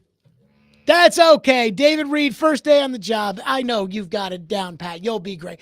So the cut was going to be a cut from the semifinal, the Houston Duke game. What a choke job. But tonight is the final college basketball game of this college basketball season, of which I've been paying attention to for, I don't know, 5 weeks, something like that. I'm not going to lie to you and pretend like I'm some sort of basketball Benjamin, that I've been all in on the season all year, going back to the Atlantis Thanksgiving tournaments, and that I was paying attention to the start of conference play or anything like that. I start paying attention to college basketball once the Super Bowl happens. And so for me, I've enjoyed the tournament. I think there's a little lack of buzz when it comes to the tournament outside of the games. Like, I think the people are watching the games and then they're just not talking about them afterwards. It's like, oh, I watched the game. It was a good game, but it wasn't something that I just have got to bring up in every conversation. So there's a lack of buzz, but there's still a lot of interest. And I am taking Florida tonight to win the NCAA tournament. It was my pre-tournament pick. And you know me, I am not some big, tell me about your bracket guy. That's not me. But I did pick Florida before the tournament. I'll stay with them today, that I am going to pick Florida. They just keep on trucking no matter what. They could be down by 37 points and they'll find a way to come back.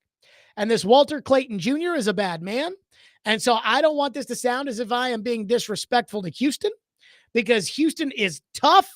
Again, I thought UT really choked in that first half against Houston, but Houston will allow you to choke. Like, if you're going to go down that path, they're not going to let you back in the game. I thought that Duke choked at the end of the game. I think Houston is very tough defensively. I think they are very big. I think they are very well coached with Kelvin Sampson, and I think they're battle tested. But I'll still take Florida. Houston will be winning at halftime because Florida is a second half team, but it won't be, a 10-point lead or anything like that. It'll be a 4-point lead, and Florida comes back, and Florida ends up winning. I'll go Florida 72, Houston. No, I'll go Florida 74, Houston 68. That'll be my prediction tonight. I am rolling with the Gators, and I think most of you are like me. We'll watch the game tonight. All of us are going to watch a game. We'll watch the game tonight, and then we'll all, in 3 months, forget that it ever happened. Reed, do you even remember who played the title game last year? Not a clue. Do you really not remember? No, I honestly do not remember. Connecticut and Purdue. Oh, yeah, and Purdue won because they had a giant, Connecticut right? did. Oh, there you go. See, I just proved your point. Again, like, it's going to get mega ratings, and then after it's over, people are not going to remember it.